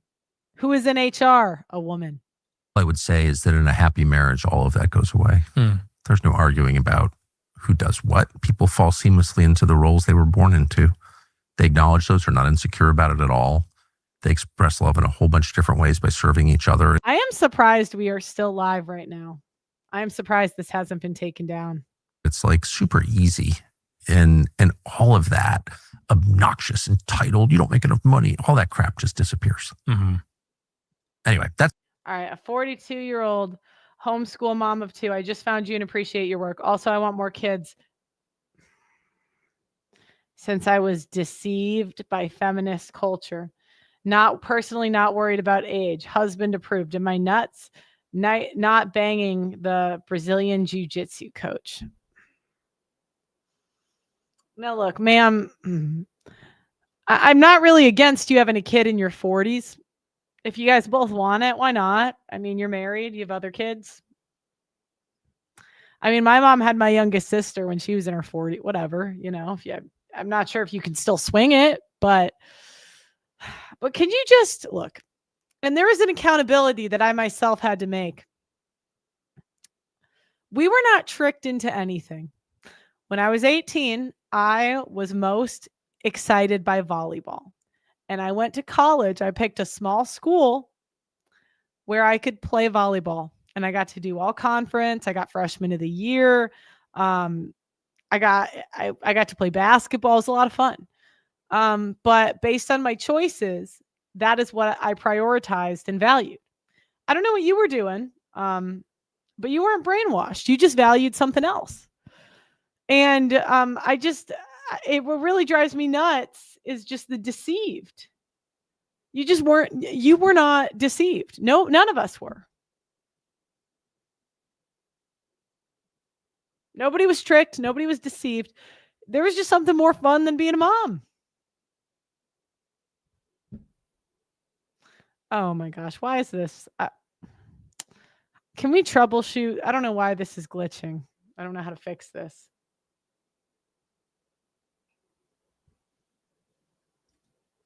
It's been my experience. So last question, where is all of this going in this country? Like, Well, where are we in 5 years? Not anywhere good. I'm really concerned, and I'm not one of these doomsday sayers. You know, there's a lot of people that forever, but you know, the sky's falling every day. But I really feel like the things that concern me the most, it's the assassination of Charlie Kirk. Seemed like we crossed a Rubicon there. I agree with that. Because he's just a conservative guy, relatively moderate, expressing his opinions. He's not the president. He's not a politician. And it wasn't just that he got shot. It was what happened afterward, which is that 100,000 liberals went on TikTok and celebrated. And that shows that how can you integrate or harmonize with people that hate you that much? They see some, you know, and I understand that liberals thought he was a jerk. Like maybe he was a little rude or something like that. And he really wasn't. I mean, he was pretty patient as they come. I just tried to fill in for him last week and immediately snapped at some kid and threatened to beat him up and went crazy. And I had said a prayer for patience, by the way, and I still couldn't handle it. So, you know, Charlie Kirk was a remarkably even-keeled, patient, decent man. Yes. And yeah, so whatever their perception of him was, to see him get his face blown up in front of everybody. Okay, now she's going to tell me how she's different. Thank you for the super chat. I do appreciate it, but I was a contentious wife for the first 8 years of marriage. When I changed, things got so much better. 11 kids and 20 years of marriage. We still got that heat. I don't know if you should be bragging about torturing your husband for 8 years. Maybe keep that one to yourself. That's a different woman, my bad. Sorry. All right, my friend. I don't know. My friend has another comment. Life is a constant struggle between force where you're forced to do shit that doesn't make sense and home where you're forced to do things she wants because she went out 3 days ago and she's sad. No wonder nobody gets married. Tucker's going to run for president. That's why he's simping. That's actually a good point. Like that. And the first reaction of someone in the crowd who was present, some guy with the beard jumps up. Okay, I think that's over. So, okay. Now they're going into this other topic. Now, I started a war on X because I was being honest. And I really need the Christian conservatives to start to be pragmatic. And we need to be realistic here. And I want you to ask the question to the women. Did you wait till marriage to have sex? No. But I changed at 28. It's like, okay. So no. And the men, did you watch Corn before? Have you watched it at least once a year for pretty much every year you've been alive? But right now I'm not watching it because I've gone like 6 months Okay, let's stop.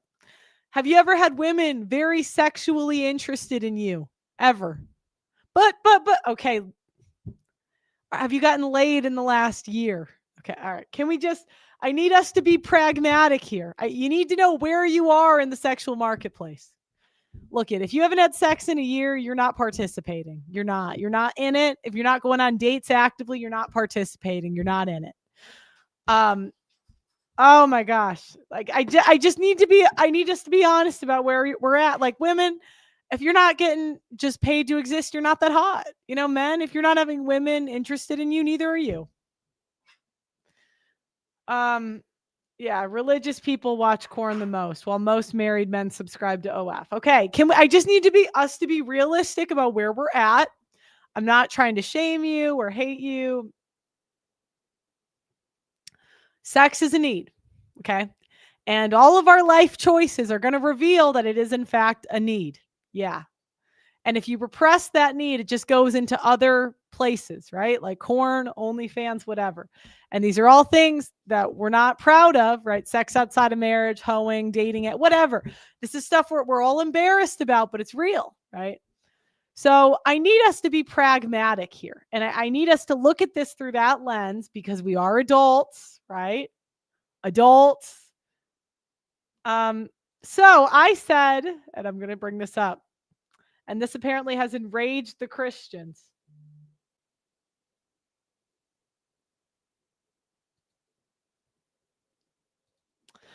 Korn has saved more marriages than it has broken up. Now, the Christian conservatives, they come at me, right? And they say, Korn has affected the brain like a drug. Just as cocaine, benders, saves marriages, so does pornography. It makes perfect sense. Okay. That's rich of you to say as a woman on social media. I just think that's rich. Shut the fuck up. Do you know what I mean? It's like, as a woman, we can't say anything about Korn if we're on social media. It makes us crazy as women. It does. So I want to hear that same energy for all the women on social media. Bryson says this is an oxymoronic post. And then I go into specifics, right? And Bryson, we love you here, but you didn't wait till you were married. Do you know what I mean? And so you're like, well, did you wait? Well, no. But I waited for a little bit of a period.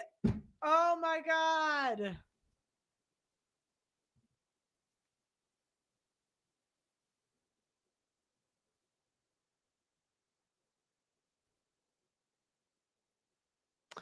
What, and this is a conversation. Hold on, I need to look up because Crowder CEO. Crowder CEO. And to be honest, we had him on the show. I feel like I always have to preface, nothing against them personally, but we need to be adults here. And he comes at me and he says, wait. What? You know? And so I say, Jared, you cannot be oblivious to the fact that a lot of women's husbands are not banging them. We know this. It's why they're the number one Korn consumers. It's why they're the number one men that are OnlyFans subscribers. And if you talk to any sex worker, they'll say the same thing. There are sex workers that are begging the wives to sleep with their husbands. You know what I mean? So what are those men supposed to do? It's like option A, lose their house, their children, everything they love in life. B, cheat. C, watch Korn. So then what Crowder does is Jared, I think his name is, goes, wives should sleep with their husbands. It's in scripture, thank God. Okay, well, but they're not. So it's like I can't have conversations with religious people because they keep quoting the Bible and say, well, it should be this way. And I'm like, well, this is a Make-A-Wish. People shouldn't lie, but they do. Women should sleep with their husbands, but they don't. And I can't change the world. You can't change the world. You can't put a gun to people's head and make them follow the Bible. So for the men whose wives just said, nah, screw that, let me not. But God doesn't act like Korn is any better than cheating in the eyes of God. Well, not everyone's religious. Most people aren't religious. And two, and what they're going to try to do is sell their religion as a solution to all this stuff, but it's not. And the facts, the data, and the statistics will back this up, as well as real life experience. We all know that the Christian men are the biggest simps. Everybody knows it. That's why all of the Korn stars run to the Christian men, because you guys will forgive anything. Because the church shames them into the church uses men's guilt against them. And their want to look like a good person. And they say, men, you're a bad person if you have sex outside of marriage. So anyways, again, and it's like always the back and forth with them. It's never a real conversation. Well, society should be this way. And I'm like, well, we're adults, right? It's not. No one should die from cancer, but people do, you know. And then Matthew, then he quotes some Bible verse. And it's just I hate to be rude, but it's just an idiotic thought. You know, of course corn is better than a side chick. No STDs, no unwanted pregnancies. Come on. I mean, come on. No STDs, no unwanted pregnancies. And according to the Bible, men aren't supposed to get divorced. So what do they do? Why are men leaving the church? How's that $7,000 check from Israel? God. Send it my way. You know what I mean? Pearl might not want to shame you, but I will, chat. For every woman you aren't sleeping with, I'll sleep with 3. Quit simping. I know.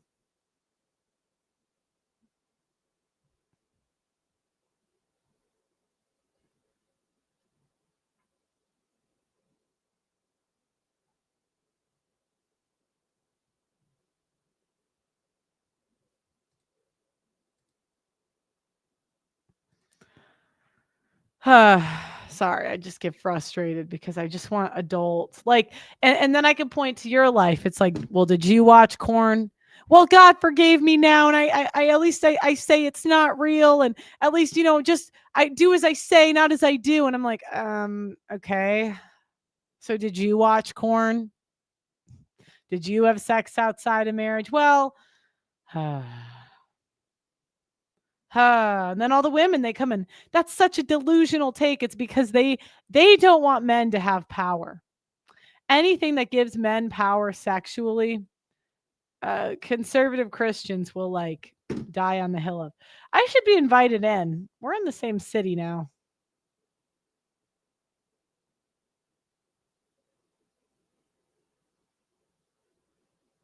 Okay. I think that's it. I think we agree on most things, but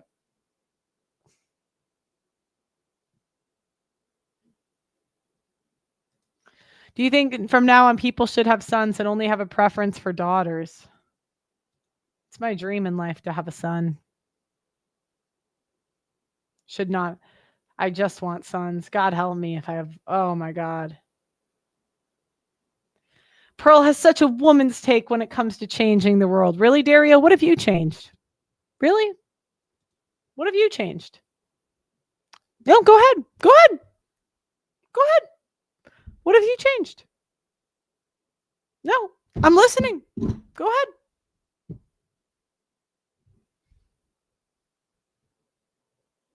No, seriously. Go. The floor is yours. Oh, you haven't? Oh, okay.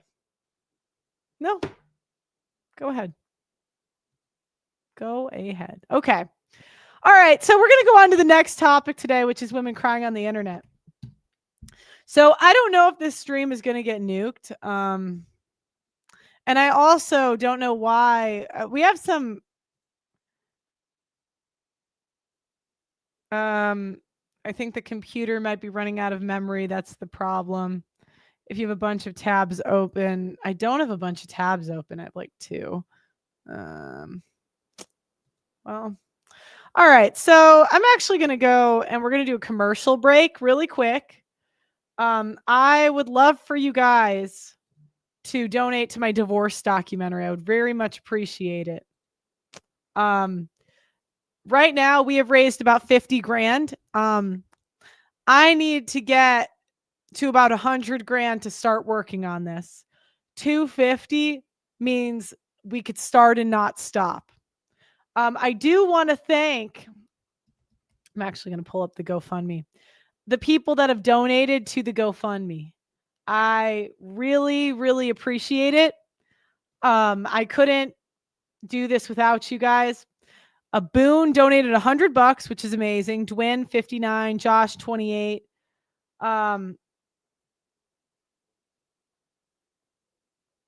Jeff 50, Angel $200, Anonymous $200, another Anonymous 200. So, I mean, we're getting there. We're at $53,113 raised. If you guys do want to do a big donation, email me justpearlythings@gmail.com. That would be great.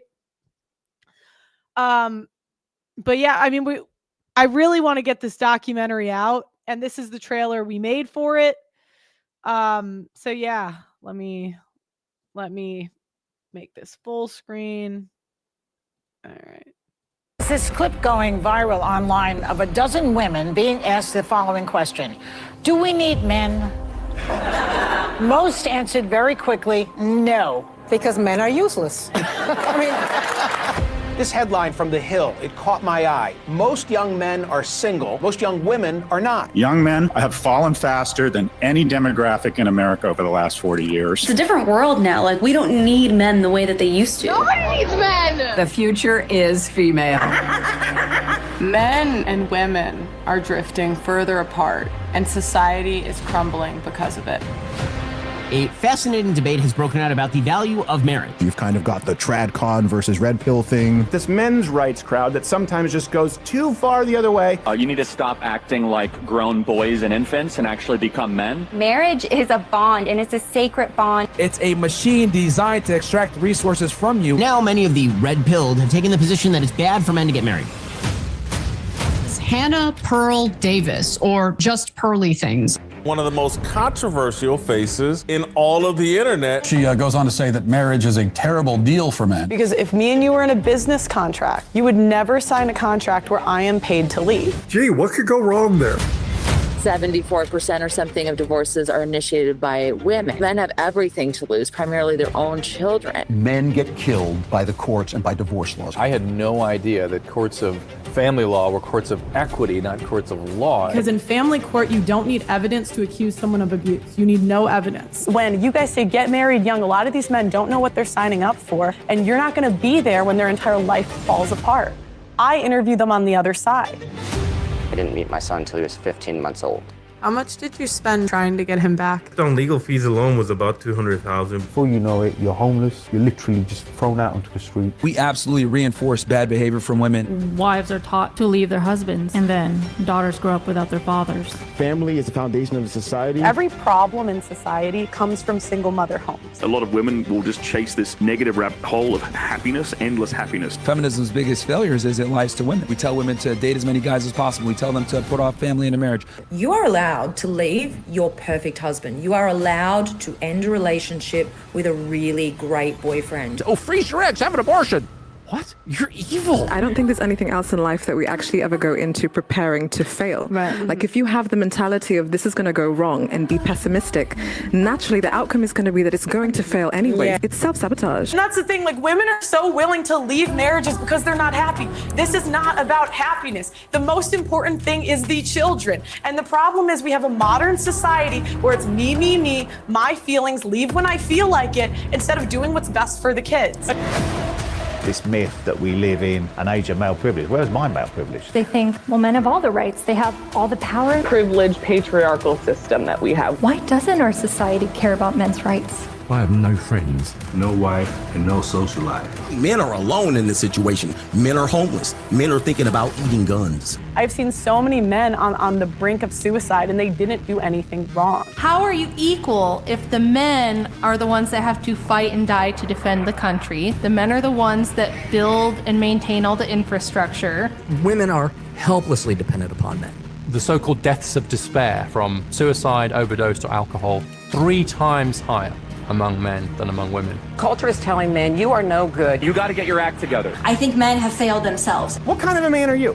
What kind of a woman are you going to attract? If men are in trouble, so are women. Everybody knows this is a huge problem, but nobody wants to admit it. Every single woman at the table said they wanted a man. 500K, 500K, 200K, 300K, 200K. Am I crazy? Everything is really set up against you to fail as a man. If men make less than women, women don't want to marry them. So you know who wants more economically and emotionally viable men?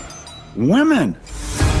I don't want to be an independent woman anymore. I don't want to be a strong, independent woman. I'm over it. When is it going to be my turn? Where are we meeting the men that don't stop? I can't keep having these same conversations. The only simp here is you, Pearl. You simp for men. I think you simp for women. She's a provocateur. She says stupid stuff. But Pearl is right about this. It's already happening. It's just not out in the open yet. Now it's just hookup culture is going to be our fairy tale ending because men don't want a wife and women can't find a husband. The future, if everybody follows your path, is there is no future. We go into population decline and our economy goes into decline. Civilization will crumble. The American story does not end well. This is an existential crisis failing young men.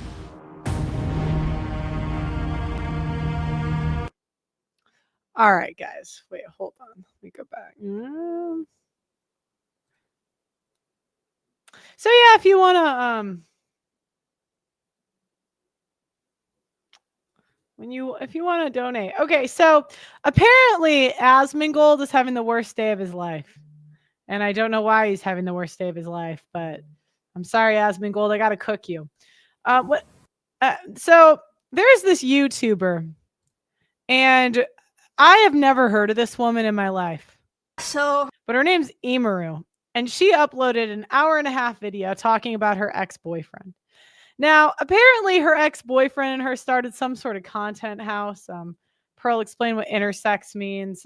Google it. You know what I mean? It's like, I don't have the time today. And for some reason, people believe her. And it's interesting. I saw a lawyer react to this, and they said her claims are credible. And I thought, let me get this straight. You have a woman crying on the internet with a pound of makeup, a bunch of fake hair, claiming that her boyfriend of not 6 months, not 2 months, but 3 years is abusive. No marks, no beaten up face. Us men will sacrifice our happiness to maintain a relationship, but women will sacrifice their own happiness. And do you guys want me to react to Asmongold's reaction or the original video? Because I thought Asmongold was interesting because I thought he was like a little bit red pilled, but he's like, it's so obvious he's blue pilled.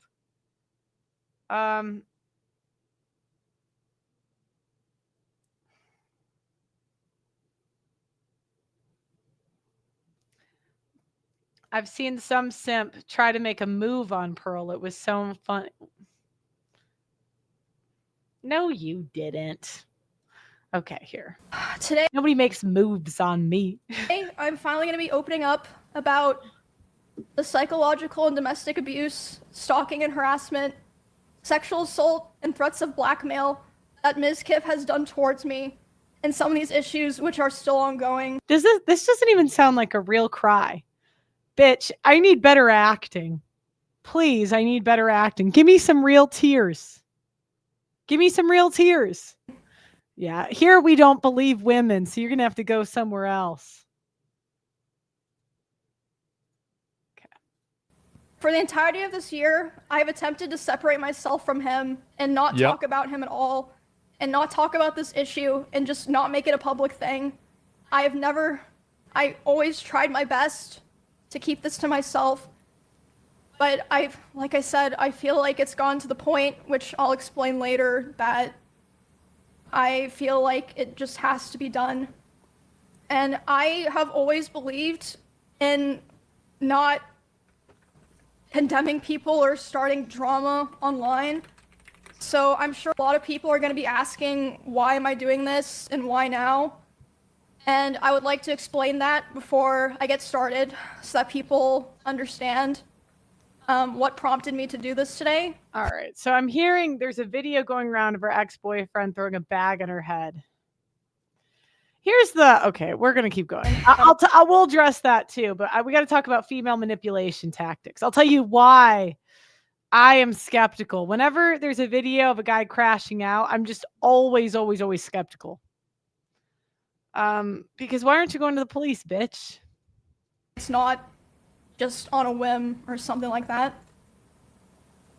Okay, so like I said, I took a lot of notes, so forgive me if I just end up reading off my notes. I don't know. When something traumatic happens to me, I don't need notes. Do you know what I mean? Like,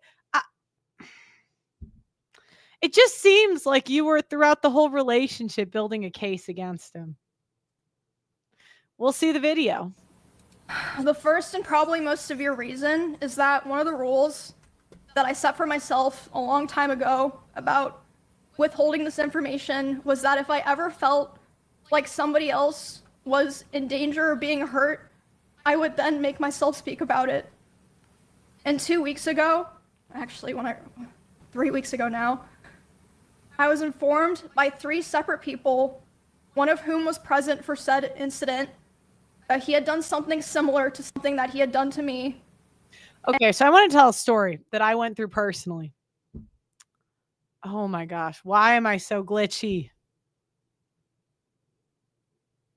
Is there anything else I can do? Because the cord could be loose. All right, let me see. I can try this. Where's the back end?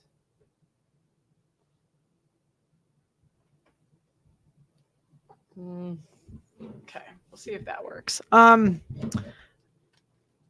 So there was a relationship I was in, and after we broke up, I got messages from the girl he dated next saying, "Oh, he hit me, blah, blah, blah, blah, blah, blah, blah." I'm like, bitch, do you know who the fuck you're talking to? And my answer to this woman, she's like, here is a video of him yelling at me.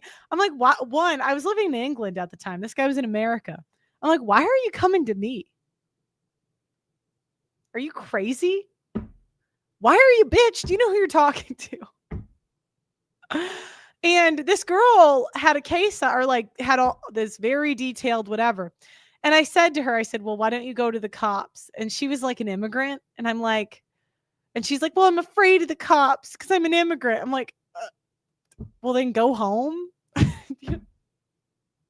And I'm just, this was very frustrating to me at the time. So she ends up going away. I actually tried to warn the guy and he thought I was jealous or something. I'm like, well, I tried. Now, then there was another girl that he dated after this girl. And she did the same thing. And she made this whole case against him online, made this giant thing. And I was never abused. I never had that experience personally. So I just thought it was weird that the girls went to each other or to me, instead of the police. I don't know. The girl number 2 never contacted me. But you see what I'm saying? Women will do this. They'll go to each other to like take down the man that they hate. I know it was weird. I know what she was trying to do, but I just was like, I just couldn't even believe the audacity of this woman. I'm like, do you know who you are talking to? And someone in LA at the end of September. And this person is not a streamer or content creator, but obviously that does not matter.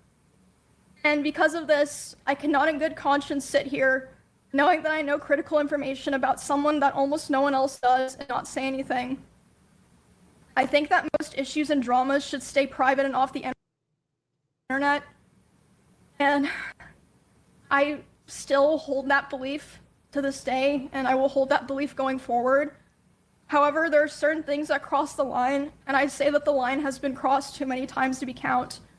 There's a point where I believe that people deserve to know. Oh, Asmongold, please stop simping. Oh. I think that at a certain point, if you know a lot of things about someone and you don't say anything to look out for others, it's wrong. It's wrong to keep it to yourself. Okay, but why are you going to the internet and not the police first? I was too scared. The same thing I said to this woman that contacted me. Why are you going to me? Go to the police. I don't want what happened to me or what has happened to other people because of him to happen to other people. And I don't believe he will ever stop behaving the way he does. But regardless, like I said, one of the main reasons I decided to do this stream is to come out about all of this because I can't hold on to it any longer because it feels wrong to do so.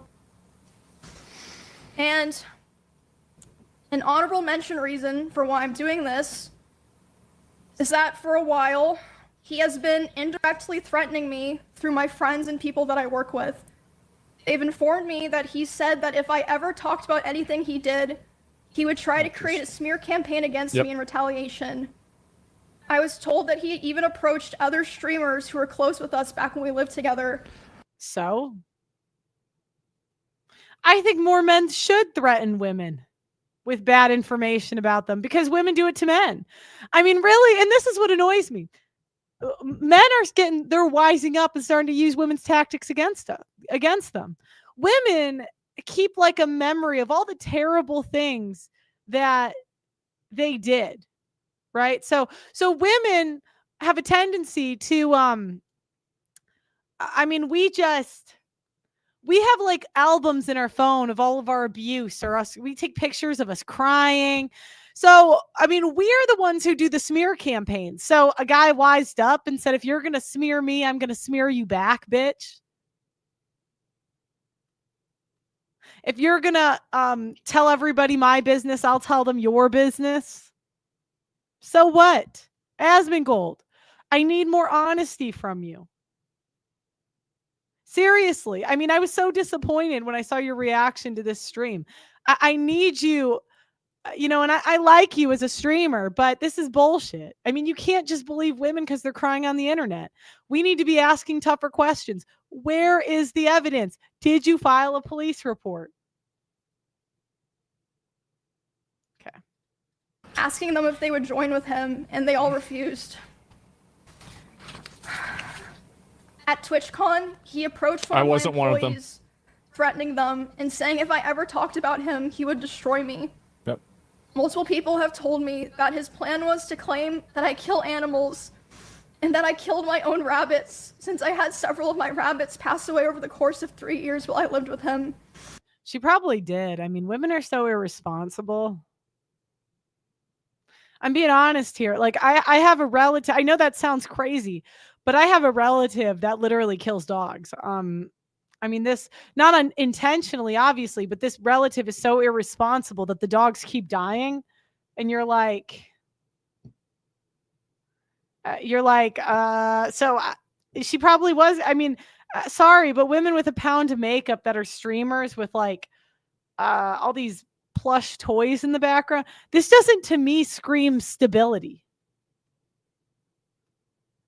Sorry. I mean, I don't know, but the fake eyelashes. Yeah, I mean. I'm sure he's probably listening now, and it's probably going to come as quite a shock to him that this information made its way back to me and that I've known for months. But if you try to threaten me to stay quiet, especially using my poor dead animals, I'm not going to stay quiet. It's nuts. Okay. So now that I've explained all the reasons why this took so long... Asmongold. No question. Asmongold. Not even, no questions at all. No holes in this story. Truly. And why I made the decision to do this stream. I have a few more things I would like to get out of the way before I start talking about all of this. It's not about me. The way that I'm going to do this today is I'm going to run through everything from the beginning to the end to try to get across the story as accurately and fully as I can. And, hold on. Guys, I'd like to get to 1,000 live viewers. If you could like the video, please. I'm the only woman on the internet that's going to see through this bullshit. She's his employee and personal friend, to be honest. So what? Asmongold. We need some honesty from. I don't care if it's your friend. So you should support her falsely accusing her ex-boyfriend? Come on. I don't care. Hold on. Wrong one. I'm also going to be showing a few screenshots validating what I'm saying. I have more things, but this is what I felt comfortable using. We're going to 2x this. We're going to 1.5x it. Sorry to the people. If you don't like it, go down. But yeah, we're going to. Today. And I will be running through those later. See, of course. Another thing that I'd like to mention before I start is that during my statement, I'm going to be mentioning directly the names of about half a dozen other creators who were present for certain things. And I want to say that none of these people did anything wrong. I'm just saying that they were there, and I've asked all of them permission. They all said that it was fine to include their names, but I know this won't stop everyone, but I ask people, for the streamers that I mentioned, please don't go bothering them or asking them for more information. If there's something else that they want to say, they'll say it themselves. So there's no. Why can we not ask them for more information? What would be the downside in that? Isn't that a little bit suspicious? Like, if your story's rock solid, then if I ask for more information, why not? No point to go pester them and bother them about it. There are also streamers who gave me permission to share things that they relayed to me privately, but asked me to redact their names, which I, of course, did. And the last thing that I want to make clear is that not every person that I interact with or that I'm friends with knew the extent of all of these things. And in fact, most of them didn't. How convenient. And some of them didn't even know anything at all. How convenient. I tried to keep things private with my close That's really convenient. friends. But if anyone during the past year ever approached me asking questions, I didn't lie and I told them the truth. But yeah, I don't want there to be some kind of witch hunt like, oh, you know, you knew and this. No, a lot of people, you know, didn't know everything or didn't know anything. Okay, I think that's I'll talk about my all that I have to get out of the way. in the context of like things that she says after, but not right now.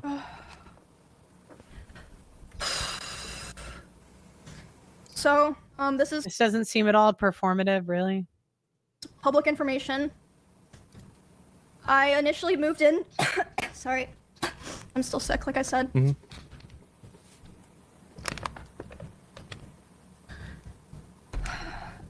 Wait, so Asmongold knew both of them? What a piece of shit.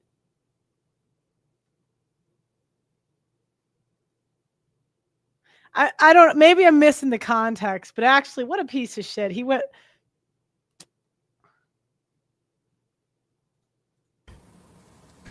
This is all public, obviously, this part. I moved in with him, I believe it was the end of 2021, because he offered. I was living alone at the time, and I was having stalker issues in Kansas, and I mean, you guys know, like, all the stuff that happened there. I ended up joining the org and everything. Did she really have that bad of stalkers? You know, maybe it's because I'm ugly or something, but I don't really believe these women are having the stalkers they say they're having. I just don't. I'm not fully like convinced, in my opinion.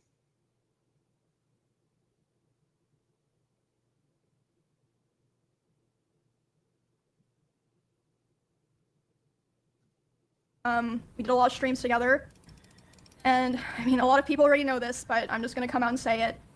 We started dating. We were in a relationship starting January 2022.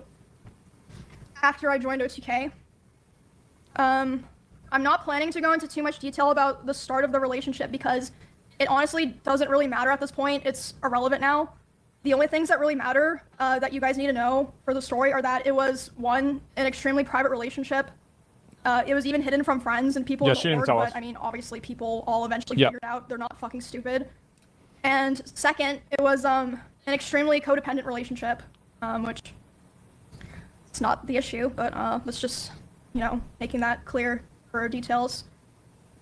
He initially portrayed himself to me as someone who was very nice to girls and wanted to help me feel safe from stalkers and wanted me to succeed as a teammate. And we grew very close over time, and I was very dependent on him for feelings of safety, social life, like my stream, my job, everything.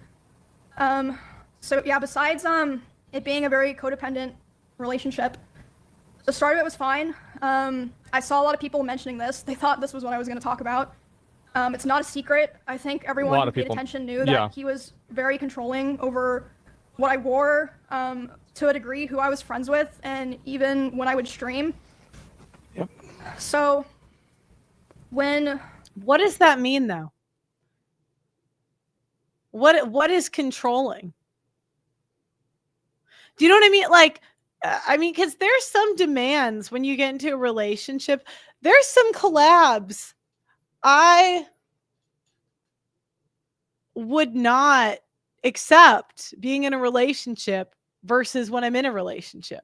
Or sorry, not like there are certain collabs that put you in situations that really aren't great for a relationship. I'll say it like that. So I wouldn't really say it's abusive. No, I'm not saying it's a brag to have stalkers. Sorry. I just meant, like why aren't they stalking me? I'm just kidding. I just think women over dramatize the stalkerness because I mean, people hate me and I don't really like, you would think it would happen to me too, Anyways. You just donated to your my GoFundMe. All right, let's see what we got. How much did you donate? $59 or $5 from Nathan. Thank you, Nathan. I appreciate it. Only 200K to go, It was definitely slow over time that bad things started happening. At the start, it would be things like, for example, he would throw bottles, like plastic bottles with liquid in it, not like glass bottles, at me, despite me telling him like I didn't like it and it scared me and I bruised very easily. He would Okay. Now again, we got to ask the right questions. What led up to this? Because a lot of women throw stuff at him first. They're yelling at, or they provoke him in some way. People don't throw bottles at you for no reason. And look, this is what happened with this ex I was telling you about. I just knew that the girl that she did something, you know what I mean, to make him crash out, because I was like, I don't think he'd naturally do that, All right, let me continue. Throw his phone at me. I would tell him, it scared me, I don't like it. And one time it even hit me in the eye, which caused me to get a black eye, but he always was like, oh, it's an accident. And I was like, oh yeah, it's an accident. Like, of course I'm not gonna think that, he's, I just. This is the beginning. Okay, so first it's an accident and you believed it was, that doesn't make any sense. That you thought it was an accident and like that. I need to hear the man. Asmongold, I am so pissed at you as a viewer. I am so pissed. I'm pissed. I just thought you were better than this bullshit. At the time, I just kind of was, I just brushed it off. And looking back now, I feel like that was kind of the start of him testing my boundaries, if that makes sense. So that was already kind of starting to show signs within the first 6 months of me and him being close. And then, again, a very public situation. The end of 2022, the cover-up allegation time, we're all hanging out, we're gonna have fun. Oh no, I didn't mean to click that. Hold on. End of 2022, the cover-up allegations happened. Cover-up. I mean, yeah, like I said, all that's public. You can find all that, see like what I said during that, everything. After that happened, his behavior started getting a lot worse, which, I mean, I suppose it makes sense. He was very stressed. A lot of stuff was happening, but the bad behavior was ramping up, and I feel like it's so apparent if you go back and watch anything from that time. I tried so hard to help him and be there for him because I really believed in him, and I wanted him to, get better and get back on his feet and be the person that, I always believed that he was. But that, unfortunately, did not really happen. For a long time, I think about a year and a half from when that all happened, it was kind of like slow. All right, let me swap real quick. It's goodbye? No, it's not goodbye. Not at all. Explain yourself. I will. There's some people that are saying some pretty Who seems more credible? Let's just look at this.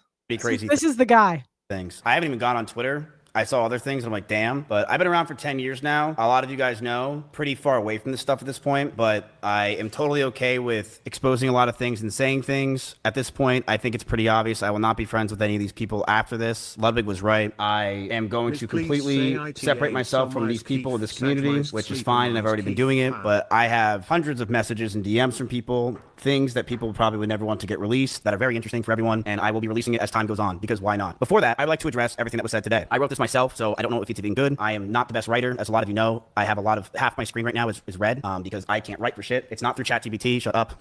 So, this is April of 2021. We met online when we were playing AT&T Annihilator Cup. This is me and Emmy. I was introduced to her through it, and my chat started to like us hanging out. I didn't have feelings for her or anything, but I thought we could start hanging out more and be friends. So we met through the Annihilator Cup. A lot of you guys know this. I was playing with her. My chat liked her a lot. She was fun to hang out with, so we started hanging out. We started to play games with each other on stream, and we started to grow closer together. We started calling each other, and we were flirting. We didn't do anything, but it was pretty obvious that Emeru had feelings for me as well as I had for her. But we couldn't really do anything because at the time, she was dating a girl named Bonnie, another cosplayer from another state, and I was dating Maya. Me and Maya broke up. I broke up with her because the relationship felt stagnant, and Maya's sanctuary started to take over a lot of her life, and we hardly had time to hang out with each other. Since Maya moved out, I knew I wanted the streamer to move into the house, preferably a girl to farm content with, but I didn't want it to happen so fast. I didn't know if I wanted to be Emmy, but she told me about a stalker that came to her house with a bat, and she didn't live at her house anymore. I told her to come move in with me in Austin because she had a stalker, and we want to make content, and the guy will probably be scared since there's a bunch of people around instead of her in her Kansas home by herself. From there, our relationship started growing very fast. Within just weeks of moving in, she would sit in my room with me late at night, and I would watch Pokemon over and over again, season 1. I loved it because she made me feel like it felt like my childhood and a place of calmness. She would fall asleep in my bed, with some nights we would touch our backs or legs together. We knew we liked each other. We just knew it was a bad idea. Talks of her joining OTK happened fast as well, and I knew that if we were potentially going to date, we have to keep it a secret. Nobody was allowed to know. Streamers as well were already starting to resent me, saying that it was a shitty thing that I moved Emmy in so fast and replaced Maya so quickly. If people found out we were dating, I could be hated by my peers and lose what I created in OTK. I didn't know if we were going to date, and I knew if we were going to make it happen, it was going to be very stressful. But I had no idea what was going to come. It was the beginning of January of 2022. Emmy just had her huge party in an arcade celebrating her birthday on stream. Everyone from Austin was there, and as we were celebrating her joining OTK, there was a huge scare. Someone outside in the parking lot rammed into my Audi R8 and drove off. And while we were outside thinking it was a schizo viewer, we were told that the person who just hit my car was now inside holding a gun. This scared us to no end. Me and Connery's pants ran inside in fear to get everyone out and make sure everything is okay. My first concern was Emmy. I wanted her to be safe. The cops came, the drunk driver did have a gun, and was sentenced to 3 to 5 years in prison. Me and Emmy were terrified that night. And on the way home, I grabbed her hand and she grabbed mine, and we knew we were trauma bonded and we didn't want to let go. We would wake up together, stream together, and hang out with each other all night. She quickly became my best friend and someone that I felt for the first time I was in love with. We hung out all day, every day. We were always so happy with each other, playing games until the night, loving every moment we were with each other. I remember one day I left my house. She called me just so we can be on the phone together as we always did. And we were playing a song. Why don't these YouTubers ever get to the point? All right. Do you know what? I'm gonna grok this. I'm gonna play this, but I'm gonna grok it because this is too much. Song called Falling in Love with You with Elvis came on, and I felt that love. First time I felt love for a girl, and I thought I'd want it to never let it go. The first year of our relationship, we almost had no fights. We started to date officially in January of 2022, and up until my cancellation, everything was perfect. She brushed over that I threw water bottles or my phone near her, but that wasn't during fights. I want to make that very clear. It would be me throwing my phone on my bed when I brushed my teeth. She did tell me. Oh my gosh. See, I knew. Throwing the phone. This is how women lie. She's like, oh, he threw his phone at me. And he's like, well, I threw the phone on the bed when I brushed my teeth. She got a bruise from it, and I stopped. That's all that happened. I will throw you and show you an example, chat. I'm brushing my teeth. Right here. Look at me. I would throw my phone on the bed. I would just lob it over because I was going to bed. So I would just throw the phone. That's it. And when that's the whole thing. I didn't throw it at her. I want to make that very clear. I never threw it at her. I never hit her. And she even said in her situation that she bruises easily. She brushed over that I threw water bottles with her on my phone near her, but that wasn't during our fights. It would be throwing my phone on my bed when I brushed my teeth. She did tell me she got bruises from it, and I stopped. That's all that happened. I did feel a lot of stress over the time of our relationship up until this point from her stalkers. From the ones that would show up at her old house, and also stalkers that just had from her TikTok postings. We found after being with each other that her stalkers had would come to her a lot from her short form content. These people were schizophrenic and would think that she is talking to them. Whether it was songs she played, the way she looked at the screen, or just the titles of the videos, these people started to feel she was talking to them and come to our house to stalk her. These people thought in their heads they were dating her. They were out of their mind and dangerous. I told her, if we're going to be serious about this relationship, I need her to stop posting as much and to not farm these people. She agreed and understood. Oh my God. Do you see what I mean? She's crying and saying, oh, and the worst part is Asmongold. If you don't react to this, you're a shit human being. 3 million views. This guy's story gets 190,000, even though it makes way more sense. That it was a safety concern for not only me, but the house. Russell, Simply, Corey, or anyone that was in my house or anyone that was near us. She agreed that she wouldn't want to hurt anyone else and knew that posting these types of TikToks and posts can mess with us and is something I'm not comfortable with as a guy. So she would tell me that if I had a problem to let her know. And at first it was minor things here and there, but over time, it got harder and harder to deal with. There were more stress on top of this. We both had to hide the relationship from everyone. If anyone found out or was known, I could get in a ton of trouble with OTK and cause a ton of problems. I told her if we were going to be serious about this relationship, I need to stop posting as much and to not farm these people. And then there was more stress on top of this. We both had to hide the relationship from everyone. If anyone found out or was known, I can get in a ton of trouble with OTK. And it can cause a ton of problems in my life. So I lied to all of my old friends, S-Fan included, who lived just next door to me, and everyone in OTK. And that was very hard for me to do. We had a doggy door between our rooms, just so we can hide it from everyone else, including my roommates. We would lock the doors to avoid our roommates finding out. As time went on, they found out. But to most of our friends in the Austin circle, they never officially knew. That stress alone would drive anyone mad, but our love for each other was strong and we knew we could handle it. In September in 2022, a lot of you guys know, I was canceled by Trainwrecks and others trying to claim I covered up sexual assault. It was proven wrong, but that destroyed my mental health. I felt like my brain cracked and I was never the same since. I was suicidal, depressed, and I didn't know what to do with my own life. Every day felt like an absolute nightmare. I was losing OTK, my mental health, and all my friends. Emeru was one of the only people that were there for me. She did sponsors to go with me to Japan. She went with me anywhere I needed because she wanted me to be happy. And she knew sometimes I freaked out, I lashed out, but she loved me and she knew I was in a terrible mental place. It got so bad, the stress and constant talking about the same things over and over and no sleep and depression, that most of my hair started to fall out and Emeru started to hurt herself while we were in Japan.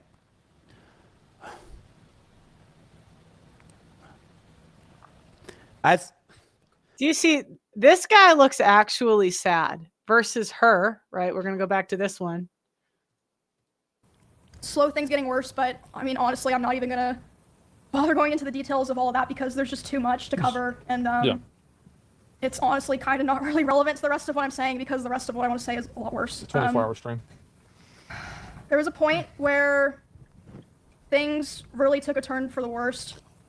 Like it felt like, you know, like a very delicate branch just kind of snapped. So, and again, a lot of people are like vaguely aware of this, but I'll explain it for people who aren't, you know, chronically tapped into all that stuff.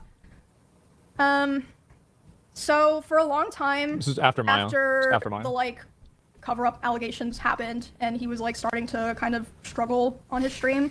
Yeah. He never wanted to stream at the same time as me. Like we really avoided it. And to me at the time, it made sense because, you know, I was like, well, of course, like, you know, we share a lot of community members. If we're live at separate times, we're both going to perform better. You know, it makes sense. But, yeah, we were not really live doing the same thing at the same time for a long time, with the exception of, like, things like events or sponsors or, like, you know, just special things. Okay, so I asked Grok to say the allegation. So, Emeru, which is this bitch, all right, described an incident where Ms. Kiff allegedly shoved his hands down her pants while she was crying and vulnerable. Okay, but you were dating. I understand. Like, can we stop pretending there's not these like between the lines situations when you're dating? I mean, a guy that you're dating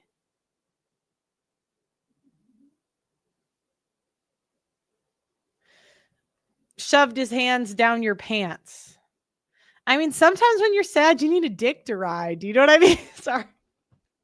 I mean, that's women. We'll be heartbroken and like, woo, you know what I mean? So he's probably just trying to make you feel better. Claimed ongoing stalking, including a hate watching her streams and interrogating mutual contacts about her life. Okay, I mean, that sounds like normal breakup behavior. I mean, come on, can we stop, ladies? We all know we have like 5 Instagrams. We stalk our exes. That's normal. That most women do that. Hate watching or stream. I mean, you weren't creeping on his streams, really? Alleged threats via intermediaries. He approached one of her employees saying he'd destroy her if she broke out. Shared Discord screenshots of controlling messages, including threats to smear her reputation or blame her for the deaths of her pets, rabbits, which died in a shared home. Stated she pursued restraining orders in Texas and California. Oh my gosh.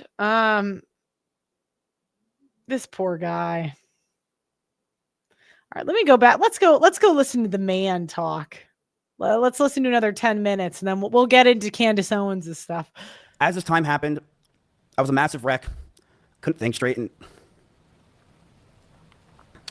being that Emeru hung out with me all day, she too started to become high-strung. Ugh.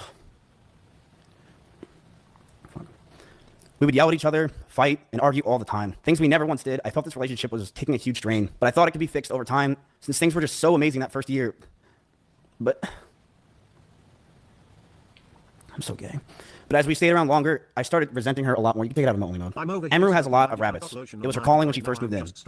These were a big part of her life. But as those rabbits moved out of her room and into the living room, they started to see disgusting neglect. No food, no water, sometimes not having clean bedding for weeks. I, along with many others who would come over, would give them what they needed, and I would tell her all the time to take care of them, but to no avail. She completely... Yeah. See, I knew it. I knew it. Women I mean, look at my dog's happy.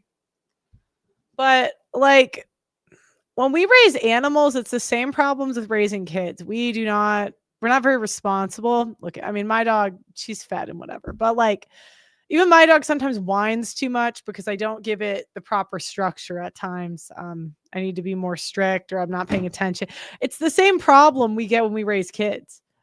See, I knew it. I knew. Neglected those rabbits so much that many of them just died over 1 year of being around in my house. My cleaning ladies would clean them just because they felt terrible. And my brother once came over and said, and I quote, "If you ever marry this woman, I'll never forgive you." Here is a video up close of Emiru's rabbits. These are small little mites that are inside the rabbit cage, and she didn't care. She completely neglected these animals, and I'm not going to sit around and let people say that she didn't. People who came to my house knew that they were neglected. This is an up-close view of the rabbit cage being completely disgusting and neglected. She left them to die, and I'm not going to sit here and have her pretend she didn't. It's fucking disgusting.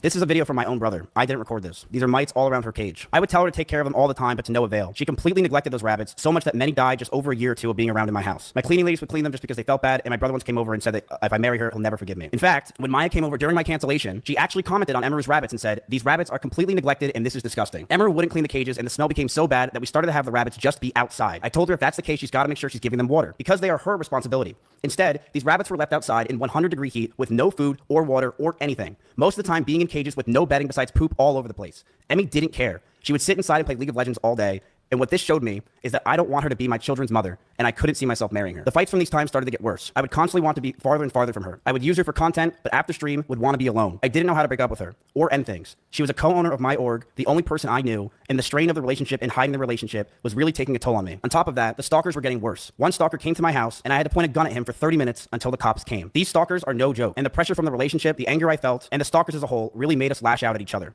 She would tell me that she doesn't realize what she's doing, that she didn't understand what she was doing wrong. But I would constantly tell her, on and off stream, that she needs to do more because these stalkers are getting worse. I know I wasn't perfect with my language or tone throughout this entire relationship. I know I wasn't. And I was aggressive at times. In regards to being controlling, I told her many things. I told her to dress older, to stop wearing pajamas, to stop talking about stalkers and schizos as a whole. Stop talking about past relationships, and yes, I didn't want her to travel without me. I also said that I didn't want her to hang out with specific people. This is because I didn't want her to get hurt. I didn't want Emmy to get assaulted. I didn't want some man to do something to her when I'm not there, and I wanted to keep her safe. And I know with how my mental was and who I was back then that I didn't do everything right. I know I could have done better, and I'm sorry. I know I was controlling, and I should have just ended the fucking relationship, but I was so confused as a person. And I'm sorry I didn't. I'm sorry things got to this point, man. Yeah, look at this poor guy. This poor guy, man, come on this stream. We'll give you your 10 seconds of airtime. Poor guy.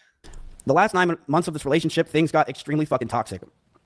I told her to move out. She didn't move out on her own. I told her to move out because I wanted space, but she still wanted me around at all times. She would get upset if we didn't sleep together or if we weren't around. She always wanted me to drive over to her house, but I never wanted to because I wanted to be alone. And that increased our fights. But the stalkers continued, and I got even more stressed. They started to take pictures of me whenever I would drive to her house. They knew my every... Okay. All right, I mean, men and women, man. All right, so next we're going to go and actually do today's topic, which is we're going to talk about Candace Owens. So, all right, I'll give you my overall perception of Candace Owens. I did like her BLM stuff. However, as a viewer, as I've said over and over, I was a little bit betrayed on her coverage of Crowder. I just didn't, I think she owes him an apology. And for me, all of her journalistic credibility went away when she made that choice. Now I've been kind of watching her crash out over Charlie's death. It's probably been a lot for her being that was a good friend of hers. But I think Candace is one of those women that thinks she can be a man and thinks she can do the jobs that men can do. And I think she views herself as an equal to the men in our industry. And she's just not. It's just very obvious, she cuts corners. She kind of turns into a gossip show. And I was asked to react to her last live stream from 5 minutes to 30 minutes about her allegations, about the allegations against Charlie Kirk. And as a viewer, I'm going to be honest. Sorry, the allegations. Oh my God, I can't talk sometimes. she does the job men do. That's true, but not as well. I mean, she essentially had no background, and men kind of did her job for her. That's kind of how it goes at like the big companies, to some extent, which is fine. I'm not knocking it, but she's just not going to be as good as the men in the industry. She's just not. What is it with this $7,000? I would love $7,000.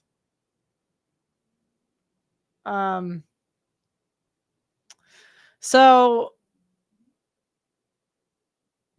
drink some water, Pearl. I will. Thank you.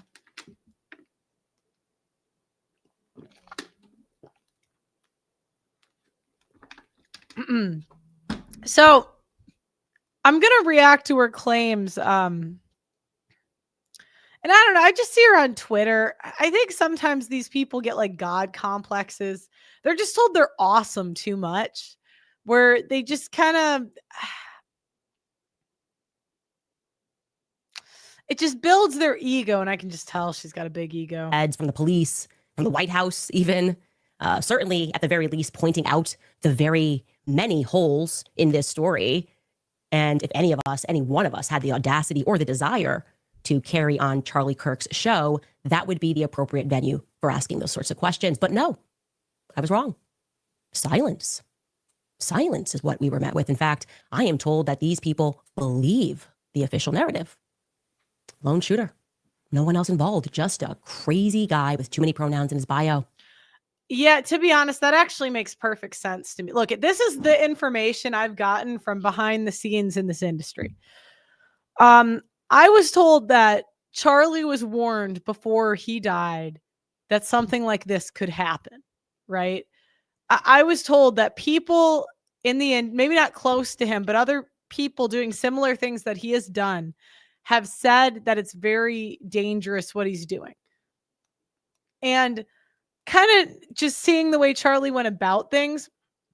And I would say the attitude in the industry as a whole is that no one's really going to do anything. I think that's why it was such a shock when he got shot, because nothing like this has happened before. But I don't think Charlie made it that hard to shoot him, if I'm being honest, because I don't think he was overly precautious.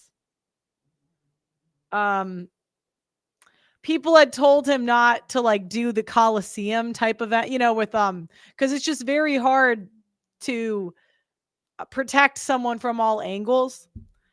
So, I mean, that's just my 2 cents. I think that Charlie was a little bit careless and it cost him his life. That's because when you are attacking a mentally ill group of people like trans people, I mean, they do crazy things. So, hey, 1963 called and they want their narrative back. All that's missing from the story is a grassy knoll. Yeah. Right? And she's trying to frame it as crazy, but to me, it makes perfect sense. I think her like going on all these different tangents, like, first it was the Jays who did it. Then it was, now I guess she was coming at Erica Kirk, and I don't know. Then there was like underground tunnels, and I'm like, you were just going on too many tangents for me. No. Anyways, back at headquarters, I am told it's business as usual. And it's kind of giving me like, I don't know, LBJ when he gets sworn in that famous picture. Unfortunately, sworn in. Unfortunately, of course, he's sad in this photo. Gosh, he's obviously not wanting to be the president of the United States. JFK was shot and killed. And now LBJ has to step up, unfortunately. But I got to be honest, I wasn't there. I don't think LBJ was actually that upset. I don't know why. Vibes. The vibes just aren't vibing for me in that picture, but maybe he was. Maybe the truth is that LBJ simply, to use an expression, had his wits about him. And JFK had a plan. Like in the event that he had been horrifically assassinated in front of the world, JFK maybe had a succession plan.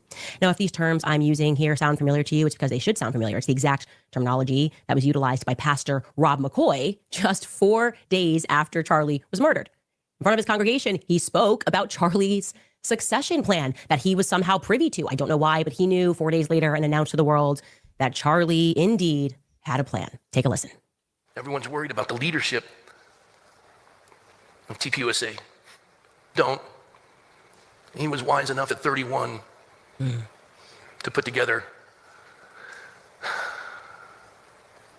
a plan for succession. It's very clear what they decided, and they're implementing it now. Amazing. I mean, amazing. So on September 14th, we were made aware of this succession plan. And I find that to be fascinating. The people who didn't even know Charlie all around the world seem to be fighting harder for him, fighting harder for truth. And it is, in fact, thanks to people on the internet like Sam Parker, James Lee, Ian Carroll, Zeb Boykin, many others, that a video from September 10th has gone pretty viral. Okay, so let's take a look at this. It's a video of course, Pastor Rob McCoy's son. His name is Mike McCoy. And you're going to see what he does, not in the seconds following Charlie getting shot, but in less than 1 second after Charlie gets shot. These are not seconds, less than 1 second. You're going to watch what Michael McCoy does. First, let's hear his daddy's version of the events. Take it away, Pastor McCoy. As a father, I want to protect my son. And I thought, I got a plan for you, son.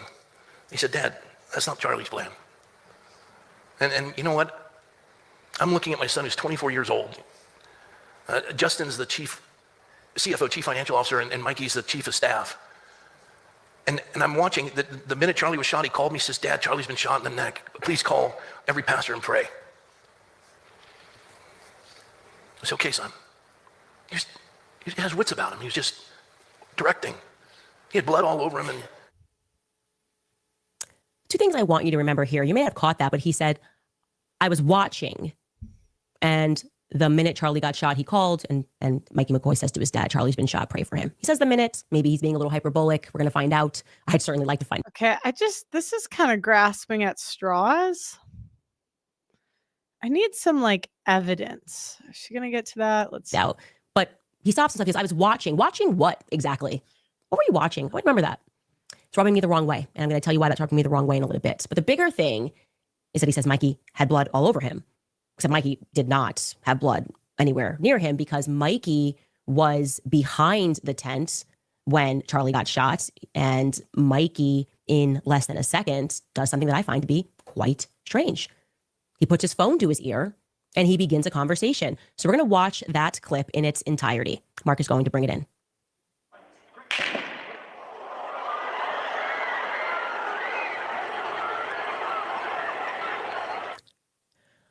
So we decided to slow this clip down, and we're going to watch this clip slow down so you can see that it is exactly 834 milliseconds from the time that you hear the shot. That is how long it takes for Mikey McCoy to put the phone to his ear. Now, why is that precise?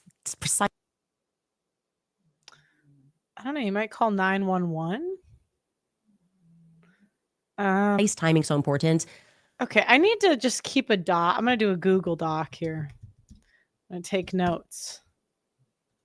We're going to talk about what is the evidence. Evidence. Man puts phone to his ear. Okay.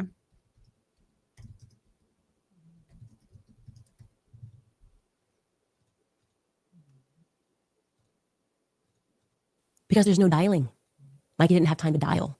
Okay. You can't dial and put your phone to an ear in 0.834 seconds. The next time that you're going to see Mikey McCoy, as we just showed you, is in just under 2.5.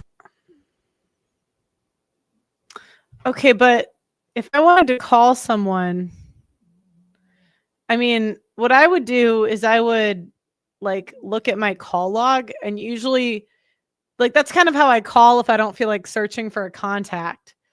I open the call log, and usually they're on my last few calls, because you kind of call the same people. Half seconds on the other side of the tent. He's on a phone call. So we can track Mikey, but let's watch the clip again in milliseconds so you really grasp how quickly this transpires. So when this clip was brought, there we go. We're tracking that. Yeah, when the clip was brought to my attention, I obviously have a file, a big folder of files of every angle, and I decided to track Mikey from every angle available to see maybe we just missed it, and he did at some point put that phone down, dial a number, speed dial, hold down one. I don't know. Maybe we missed it because that seems automatic, right? 0.834. That seems pretty quick. And no, he doesn't do that. We even have him in front of Charlie's car when Charlie's car is, when Charlie is brought to the car, the waiting car rather, he is still on the phone. I can show you the clip of that. Take a look at this. Don't worry, we'll slow it down for you. See him in the background with the backpack. It's Mikey McCoy. Okay. So what are we to make of that? The only logical conclusion that I can come up with, and many others, because I pressed, I said, play devil's advocate. I want you to advocate for Mikey McCoy. I want you to play lawyer, and you are representing your client, Mikey McCoy. What was he? How did he do it this quickly? No one could win this game. The only logical conclusion we come up with was that Mikey was already on a phone call at 12:23 p.m. By 12:23 p.m., he was already on a phone call. So I said, let's go back a little earlier in the footage and see if we can find when he actually maybe dials onto the phone. Maybe we can see him pick up the phone and begin a call before the shot takes off. And then after beginning that call, if we're following this logic, that would mean he puts his phone down until Charlie gets shot. And we were able to find what we think could be that moment. And I can tell you that it is 1 minute and 45 seconds approximately before that shot goes off. And we can watch that here. You see Mikey's on his phone here, and you're going to see he pulls it up and he starts to cover his ear again. Now, that could be unrelated. Again, we're taking Yeah, that's unreal. I mean, you're at an allowed event. guess here. That's what made the most sense to us because we couldn't justify it in any other way. And I want to be clear, we're not here to make assumptions, okay? And we wouldn't have to make any assumptions if Turning Point USA could just tell the truth. They could just be open and they could be honest about everything. Okay, I obviously... Yeah, but the problem is Candace is kind of crazy, right? And, you know, this kind of happened to me, not with Candace, a different situation. I'll give you an analogy. So there was a point where I had an accusation of being a colonizer and giving people slave contracts at my company. The truth was I made $0 off of any of these people. I actually lost more money than I made. And the more information I put out, the more the conspiracy theorists would just, any fact that I put out, they would find a way to make it like fit their narrative. So obviously, like if you're out accusing everyone of murder, no one's really going to want to work with you. You know what I mean? Went out to both Mikey McCoy and Andrew Colvett for a statement. Asked those two questions. Hey, who were you on the phone with? What's going on here? No response. Weird. Because if that was me and I saw clips going viral and people were drawing conclusions. Such an entitled woman. You think you're entitled to responses? Like what? I mean, everyone knows you have your show. You have an incentive to do these conspiracy theories and blame everybody of murder. So like, I wouldn't really want to talk to you either, you know? From that clip, thinking that I was already on the phone, thinking that my reaction was weird, I would instantly hit back. I'd say, here's my call log. You want to know who I was on the phone with? 911, obviously. I was freaking out. I called 911. I didn't know what I was doing. Here's my phone. Here's my whole call log for that day. But this is, I don't know. I guess we live in a world where that doesn't make sense. I would have issued a statement to dispel any rumors, but they have not. Here's what I want to say, and I honestly, I understand I'm preaching to the choir here. Everything about this is wrong. You know it, and I know it. But I actually know it better than most because I helped build that organization. And that's why I am almost the perfect person to discern what is normal and what is abnormal in terms of what happened at that college campus event. In fact, when I did my tribute to Charlie, this is unbelievable. Remember, just after he died. Okay, so they're saying he already dialed and said to the person, holy shit, Charlie got shot, and frantically walked away. I just don't. Okay, can we move on to the next piece of evidence here? The camera guy in his selfie video. Then, okay, the next part. Okay. Oh shoot. And then all right, the camera guy in his selfie. And Charlie Kirk than me. So I knew that things were weird when I saw first and foremost, the camera guy, the one who takes down the camera, seeing him lingering alongside Charlie at the event flagged me as weird immediately. Okay. That's why I reached out when people saw him taking down the camera. I said, what is this? Why are you here? Literally, why are you standing next to Charlie? I've never at any college event ever in 6 years had that man standing next to me at an event. Okay. Sometimes he wasn't even there. Other times, of course, when you are in AV, your job is to be somewhere quiet.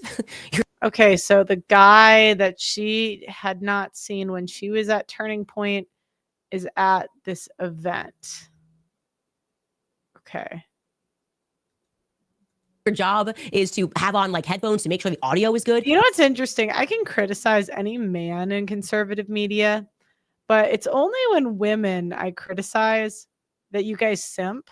You know, like if I just kind of was cooking Nick a little bit and Tucker Carlson, nobody's white knighting, but you know, Candace, she's in politics, you know. Okay, here. Maybe the idea that they're miking, the person running a company is miking you up is completely absurd. I didn't like it. It felt new to me. And you know what, when I called him, things got pretty weird. He acknowledged that a lot of new stuff was happening on that day. And I inquired to him immediately about the subtle changes that I recognized. And the thing that struck me as wrong was that he lied to me. I don't know why he was lying to me, but a lot of the things that he said didn't make sense. And I'm going to speak more thoroughly about what it was that he said, because obviously I recorded the phone call. I, of course, asked him why he took down the cameras so quickly. I asked him to, first and foremost, simply show me the footage, because that's all I wanted to do. I'm thinking, again, we're all going to get the band back together and solve this murder. And it got weird. It got really weird. I said, I just want to like see the footage so I can debunk. I know that you don't want to put more footage out there. That's fine. But like, just show me the footage so I can debunk all these internet conspiracies that you were hiding something. I was not suspicious of Turning Point at all, actually, when I called. And I asked him, again, like, what's the reason? What's the reason for taking down the cameras quickly? Why hasn't the footage been released? Let me see it. And he told me that, A, he had spoken only to Erica and the feds that he had regarding the footage, that is. He specifically told me that, as I said earlier, that he had secured that footage because he wanted to prevent Erica, as I told you, from having to relive that moment. And that made entirely no sense to me. I told you guys, because we all can watch Charlie Kirk be murdered over and over and over and over and over again. So how are you sparing any emotions here? Again, this is just, okay. It's just kind of grasping at straws, you know? I just haven't really seen any solid like evidence. A guy took a camera, a guy called somebody, you know, it's just not, I don't think this would really hold up in a court of law. By taking down the back footage. And then it made even less sense to me and appeared to me as a lie once I saw the footage on FaceTime, when I realized that there was no blood on Charlie. So it was the least traumatizing footage of all. Why be so secretive about it? Yeah, again, why do these people owe Candace an explanation? That's one entitled woman. I know. Candace is more aggressive than any conservative man. I know. All right, like, where is this evidence? He then told me that he needed to speak with Turning Point lawyers first to see about releasing the footage. I said, okay, fine.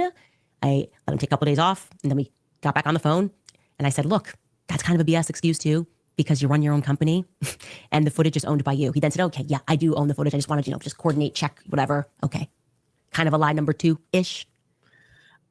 Candace, I mean, they're politely trying to say you're crazy. We don't really like. Yeah, there's a very good reason why they don't discuss it with Candace, because they keep certain information out of the public domain in case she says something they couldn't possibly know. I know. Yeah, I know. I get the feeling Candace doesn't like. Candace, you're not the police. Do you know what I mean? Women, right? It's like, Candace, you're not the cops. You're just a girl with a YouTube channel that's famous because she was a black conservative. Like, you're not overly smart. I'm not even saying I'm overly smart, right? But you're not really in this position because you're like this super credible journalist. You're just a black girl that had a different opinion on race. So, you're not like entitled to this stuff. Then he said something that really bothered me. He said, I don't know how to send the footage. Like, the file was too large. Oh, I was born yesterday. So you run an entire AV company and you don't know. Yeah, women, it's like, you don't know how to take a hint. They think you're crazy, Candace. Okay. Footage to Fox News, CNN, and they play it. And what happens after that? I said to him, I know what happens after. We all get to see Charlie Kirk die from a different angle. We've seen it die from 1,000 different angles. Like, what is actually changing if Google hacks you? A weird thing to say. I also asked him who he was on the phone with after Charlie got shot. And he told me, and I kid you not, he was on the phone with the ops that were back in Arizona watching. And I said, what ops? We don't have people back in Arizona watching when we do college campus events. Is that something new? He said, yes, it is new. In fact, this was the first time we were doing it. He said there were two ops that were watching it back in Arizona. And he told me that the reason that they were doing it was because, Candace, he said, Charlie, he was so ambitious and it wasn't fast enough that it was all being live streamed. He wanted people to live cut the clips so that they could be the first people to get it on the internet. He didn't want it. He's like, not even a second to be wasted. So live streaming so everybody can watch, but they were racing some people to get the clips out faster than anybody else because Charlie's ambitious. Now, I got a little suspicious and he could sense that I was now growing increasingly suspicious with every random. Okay, so they didn't want to give you footage. That's the damning evidence. Okay, let's keep going. They just shot Charlie. Runs and doesn't run very far. He just runs a couple of yards away. Now, I should mention that the camera guy, he too was also brought into the company by Tyler Boyer. Okay. And if you have worked with Charlie for this long, over a decade, and you watch Charlie Kirk get shot, what do you do? What would you do? I'm asking you this question. What would you do? I say two things that are pretty commonplace, right? You choose between fight or flight. You run towards him or you run away, and you run away far because you don't know what's happening. Is it one shot? Are there multiple people? Are you being pursued? There's no way to process that. If you are going to be in flight, you should be sprinting and maybe calling 911. That's what I would have done if I wanted to run away and not towards Charlie to make sure he's okay. But this second close friend of Charlie chose to run just a few yards away up to a grassy knoll to take out his phone. A couple of seconds later, he takes out his phone and he begins recording himself. It's a selfie video. Takes a video of himself. So let's watch that video. They just shot Charlie.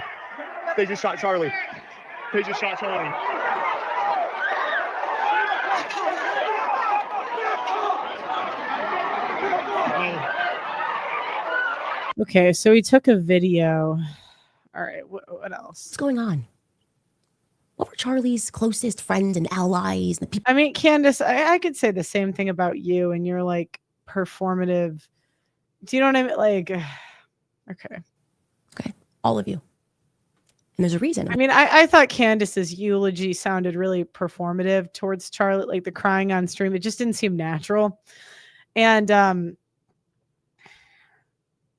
if I wanted to, I could make like a 30-minute video talking about how Candace is behind that. Do you know what I mean? It's just not okay.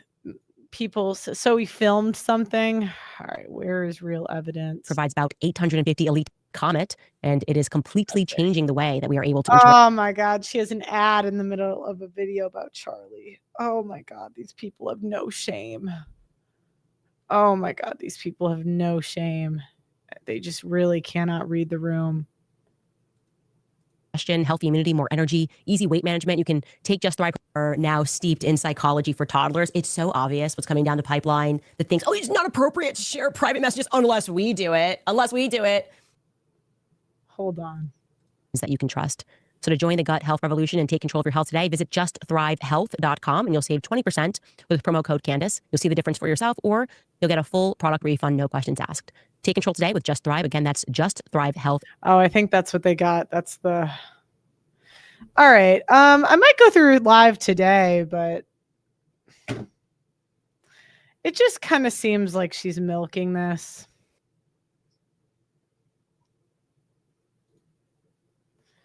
All right, the TPUSA,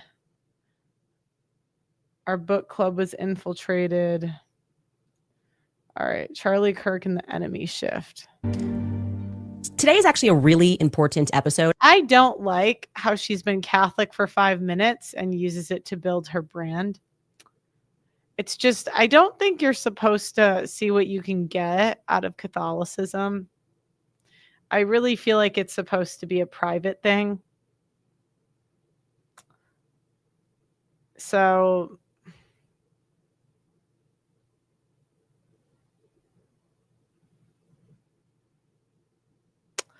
it just. I want you to pay attention, very close attention to what I'm about to share with you. A lot of this is gut instinct. That's what we do here. And I think it will change. Oh no, we're talking about a woman's gut instinct. God help us. I mean, the truth is Candace's looks are kind of running out. So we're going to notice her crazy more and more because women's looks is like it's a way to embed, like to hide crazy. The way you think about the world. I'm going to start by building upon what we discussed yesterday. I had mentioned to you all, honestly, that something was happening in April of 2018. A lot of things actually were happening in April of 2018. But of course, hindsight is 2020. And I'm going to share some things with you. I don't know what everything means, but I know that it means something. Back when I did my initial tribute video to Charlie, some people took issues theologically when I said that the day that Kanye West tweeted, "I love the way Candace Owens thinks," Charlie and I freaked out because we were convinced that we had somehow manifested that. I'm aware, I received tons of emails. This goes against Christian doctrine. This was 2018. I was not a Catholic. And I think it's important to discuss that and why we thought we manifested that, because it is extremely relevant to what took place thereafter. I have to explain that moment to you. As I showed you yesterday, Charlie was having a lot of vivid dreams that he said he had throughout his entire life, that he was going to die in a really tragic, quick way. But especially in April, he was having vivid dreams that something big was about to happen. This is in the weeks leading up to the tweet, okay? Full stop. Charlie knew, and I felt that we were on the brink of something big. Okay, you have to remember, we were young. I'm a lot older than Charlie. I was Charlie 24 at the time, maybe even 23 years old at the time. And we were doing the Fox News gambit, every show on Fox News. But I was really just focused on BLM, Black Lives Matter. I felt they were lying to Black Americans and it was going to harm us. Neither one of us was very well known at this time. We had just kind of gotten together the November before. And it is just a fact that we were listening to Kanye West music every day. I mean, literally every day, especially the song Power, okay? I was telling Charlie explicitly, we have to get to Kanye West. Get out of debt. They go beyond the number of Candace. Okay, I just want to correct. Thank you guys in the chat for correcting. Oh, the last stream. Hold on. Someone gave me a recommendation. Okay. 38 minutes. All right, All right. Someone wanted me to go back and do this part. Okay, and to pray. And I was sitting in the sun overlooking the mountains. And right when I concluded, and so he's been betrayed. That's it. That's okay. Yeah, I mean, he dies for lying about types. We're up on stage talking about private conversations and making stuff up that Candace. Now it's time to share private messages. You know what's so funny to me is, I don't know, I feel like they are now steeped in psychology for toddlers. It's so obvious what's coming down the pipeline that thinks, oh, it's not appropriate to share private messages unless we do it. I don't really get the demeanor of a grown woman. Now, I don't know, maybe it's a little hypocritical because I know at times maybe people would say the same thing about me. But there's just a lack of like maturity I get from her. And she's, you know,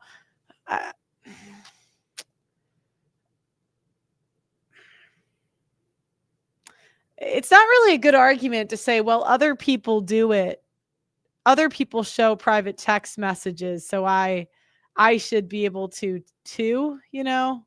Plus, we're up on stage talking about private conversations and making stuff up that definitely didn't happen. I mean, I think it was actually Pastor McCoy's speech. Charlie wanted me to lead the next movement. Charlie told me I'm America's pastor, he said. Yeah, I'm sure he did. I'm sure he called you America's pastor.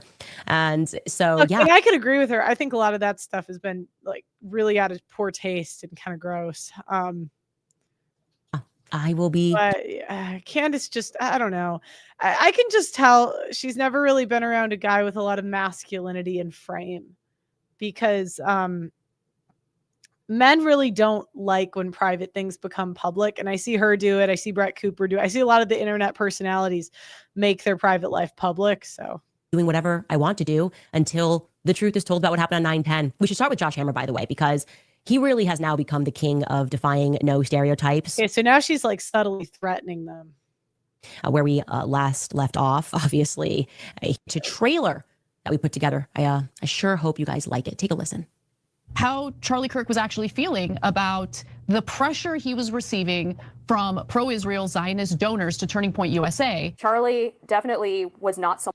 I think Candace is kind of just like a useful idiot, if I'm being honest. Someone who liked to be bullied by donors, as we saw in those text messages. Their Jewish donors to TPUSA played into the worst stereotypes of Jewish people. Charlie writes, Jewish donors play into all of the stereotypes. I cannot and will not be bullied like this. A few moments later. You know, I'm talking to lawyers. I think I'm a lawyer by background. I work for a federal appeals judge. I know a thing or two about United States constitutional law. I think that we have a potentially serious. Well, yeah, because you were accusing him of like murder subtly and then pretending you weren't. Okay. Okay. You have to believe in your gut. I keep talking about you guys over and over. Oh God, no. A woman should never believe her gut. You should believe that demons are trying to trick you all the time. Over again, your gut matters more, right? Your subconscious picks up on things before your conscience does. Which brings me to dreams, by the way, because before I went on break, many people were triggered because I discussed on a previous show a dream that I had, a very vivid dream, whereupon Charlie told me that he had been betrayed. And so he's been betrayed. That's it. That's a lot I could say here. If I had known that me discussing my dreams was going to trigger so many people, I would have started every other show like Martin Luther King Jr. I would be like, I had a dream. I had a dream. I had a dream. And like I said, this one was clear. Charlie told me that he was betrayed. He actually said more than that, actually. But we're fishing, right? So let's be patient. What I want you guys to know about Charlie is he also used to dream very vividly. Because we traveled together so much, he would wake up, we would text, and he would tell me about those vivid dreams. And we talked about a lot of things, as you do when you get to know somebody. We talked about the spiritual realm. We talked about religion, our faith, most importantly, what our life's about. You see something beautiful, and it makes you feel at peace. And then I felt the need to start going through messages and conversations between me and Charlie. And sure enough, I stumbled upon many messages of him telling me how he would die. And I'm going to show you some of those messages now, a particular set of messages that were written on April 6th, 2018, just a couple of weeks before Kanye tweeted, I love the way Candace Owens thinks, which is relevant because a lot of things changed after that tweet. And it's relevant because Charlie sensed that something big was about to happen. And I think that is what the something big was.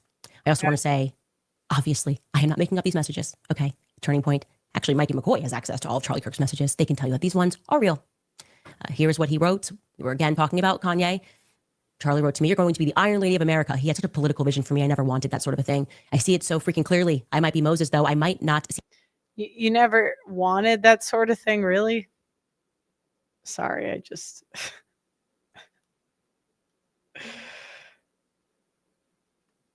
see this whole thing through. LMAO. If that is the case, be my David. I said, dude, you haven't even realized your power yet. You're so young, is what I was thinking. He said, if I tell you the true prophecy that I know in my gut, it's really sad, but I hope it's wrong. He went on to say, anyway, I am not sure if I will live to see the end of this revolution. I believe you were the piece that God meant me to meet that will finish the fight. Since the beginning of TPUSA, I knew in my gut that I might get wiped out at any time. I cannot explain it, but I dream about it all the time, like all the time.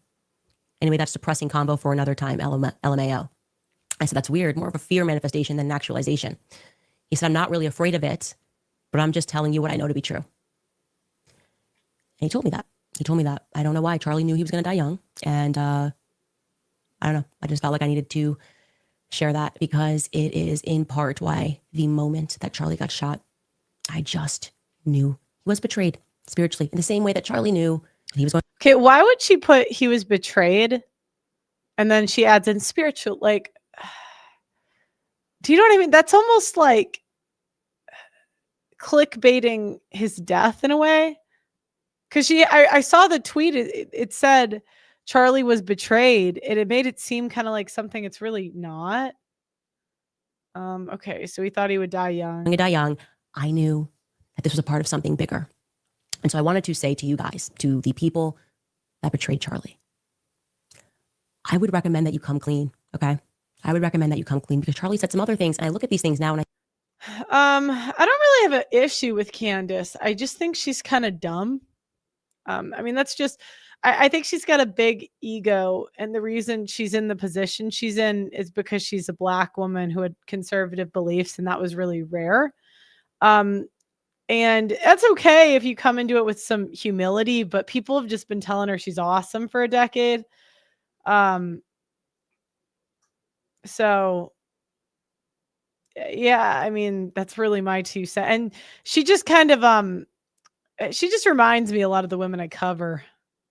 I think, wow, it's almost prophetic, right? It's almost prophecy. And I can tell you that this is a story that will have a happy ending, a tragedy that will have a happy ending. The world is going to learn the truth about this. They are. I would recommend that you come clean. There are lines in the sand that are being drawn right now between good and evil. Many of you have picked the evil side. To you podcasters, people that make videos, people that are taking money, people don't look over there. It's interesting. Whenever I criticize a man, they never say it's me being envious. But if I ever criticize a woman, that's always the go-to. And it actually shows you how simpy conservatives are. Even the people in my own chat, they'll just always white knight and defend women. Always. I would recommend you stop doing that. You don't have to listen to me. You probably won't listen to me. You think she's a prophet. And people that betrayed Charlie, you probably won't come clean. Likely because you're scared now. You should be scared, but you're the wrong kind of scared. Okay.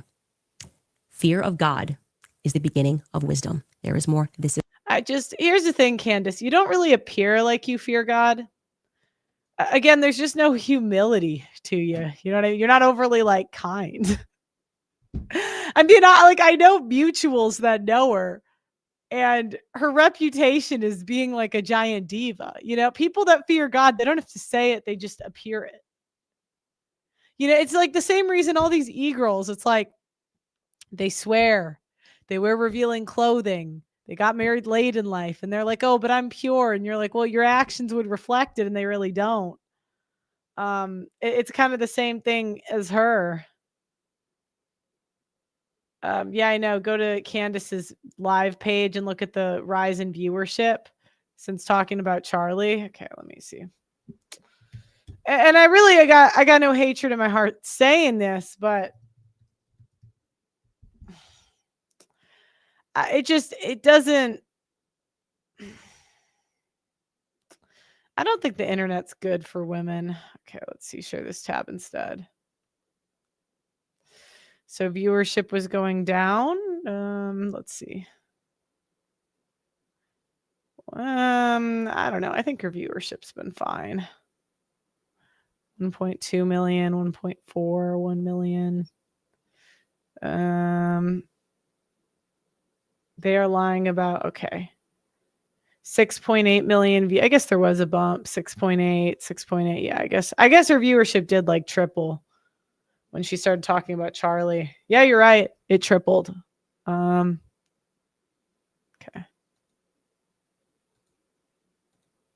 Is not it. I'm aware of that. That's why I've chosen to be on the side of goodness and truth, no matter what the cost is. I've picked my side. I don't care about any of you. Yeah, I'm on the side of good and truth. And that's kind of where, again, influencers get this. They always believe that they're good and they're on the side of good. They almost start to think that they're like godlike and saints. And it's tough because, you know, when I go places, I have to actively, you know, tell people not to worship me. Because, you know, you go out and they're like, oh, you're fighting for men. You're such a good person. I'm like, you know what? Sometimes I'm a bad person. And I wish I was better. You know,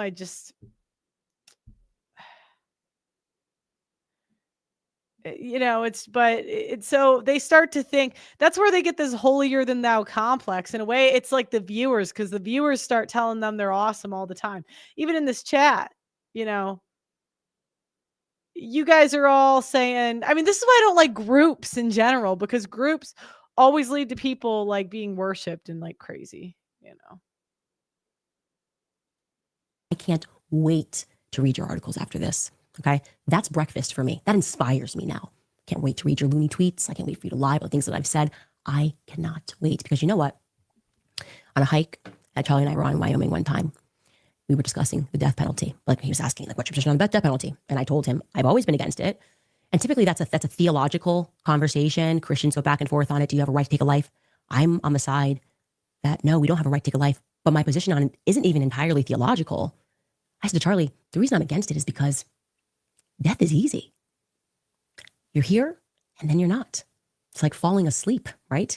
You're here 1 second and then you're not. Think about passing. I just don't think we should pay for these people to exist. If it's a bad dog, you put it down. Out or fainting.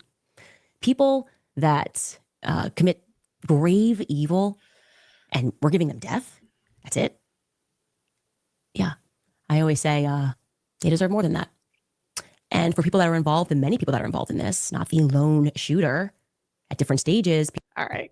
My advice to Candace is to let the men do their job. Because I really think you're hurting your credibility. And I think too many people have told you you're just awesome over the years. that now no one can really tell you anything. You kind of remind me a lot of my mother, if I'm being honest. Oh my God, they better not clip this. Don't clip this part.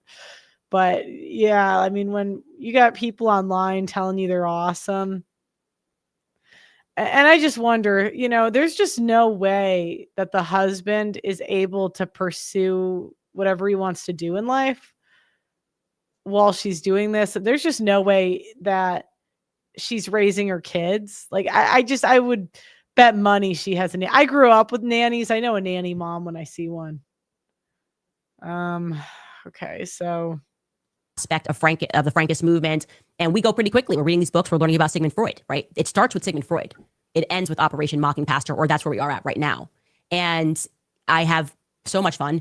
And what happened was Zionists actually purchased the book club, passed the book club, and they then started sharing clips and watermarked it as if it was their own content to make money off of. This guy, Milk Bar TV, I was like, you're getting hit with a copyright strike, my friend. Okay, proud of myself. Hit him with a copyright strike because he literally put Milk Bar TV content on the corner. He watermarked my content to then smear me, right? If you're going to watermark my content, at least don't smear me and call me a crazy person. And what they were upset with was that I said that it was ridiculous. And I meant it, by the way. So shocking. I say what I mean. That we're supposed to think that Charlie is being honored because he got a Charlie Kirk Day in October. I will feel Charlie is honored, okay, when we figure out who killed him, because I'm not buying the lone shooter thing. So I said, Candace, let them, there's some humility. And again, you got to let the police do their jobs. I don't know why you think you know more than the police. I understand that things are covered up and hidden. I think this was cut and dry. Miss me with the whole holiday theater. Tell me who actually killed him. And it's a typical federal maneuver, by the way, to kill someone like Martin Luther King or JFK, and then they get a holiday, they get a boulevard. That's what I said. And I would have said it off the book club, but they clipped it, tried to get out of context, but it's not 2018. And I am not new to what you guys do. These out of context clips are just not hitting the same. The people are awake. They know what's happening here. They see what you're doing. And then he cried, by the way, when he got hit with the copyright strike. I couldn't believe it. Talk about literally crying while you strike someone else. Like, you stole my content. You got caught stealing my content and trying to make money off of it. And then he tweets, Candace Owens hit my account. This is Nathan Livingstone. I tried to steal and she didn't let me. Why is she trying to silence me? Why won't she let me steal? You can pay for a pass. You can watch it, but you can't steal my content. Anyways, guys, it's amazing. Right? I think it's actually amazing that our book club got infiltrated. We're going to have to be more careful in there. Just kidding. I won't be. I will be just as ratchet as I always am in the book club.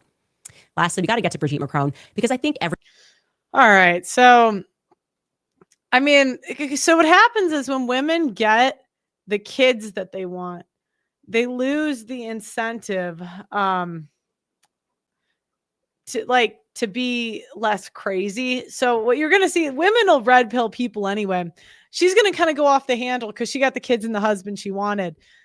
Now she doesn't really, there's a mosquito. She doesn't really have to be on good behavior anymore. But anyways, guys, let me know what you think. So I'm going to be live streaming probably twice a week now. So I think the next stream I'm going to do is Thursday and up recorded stuff. The reason being is you guys just seem to like the recorded stuff better. So, I mean, the people ask and I will deliver, 6:20. So I'm toying with Tuesday, Thursday anyways. Make sure you guys like the video. Please subscribe to the channel. I'm sorry for the tech issues today, but there's my dog if you're curious. When I get married with kids, I'll be crazy. I hope not, but God only knows. I am a woman. Make sure you go to theaudacitynetwork.com and sign up there. You can pay $10 a month to support me and get all of my old content there. If you just believe in the mission, please do it because it's very difficult when I'm not funded by any of these big people. And they did demonetize me for 2 years. So I'm just trying to get my life back on track because that really kind of put a wrench in a lot of my plans. So anyways, like the video, please subscribe, and I'll see you next time. Bye-bye.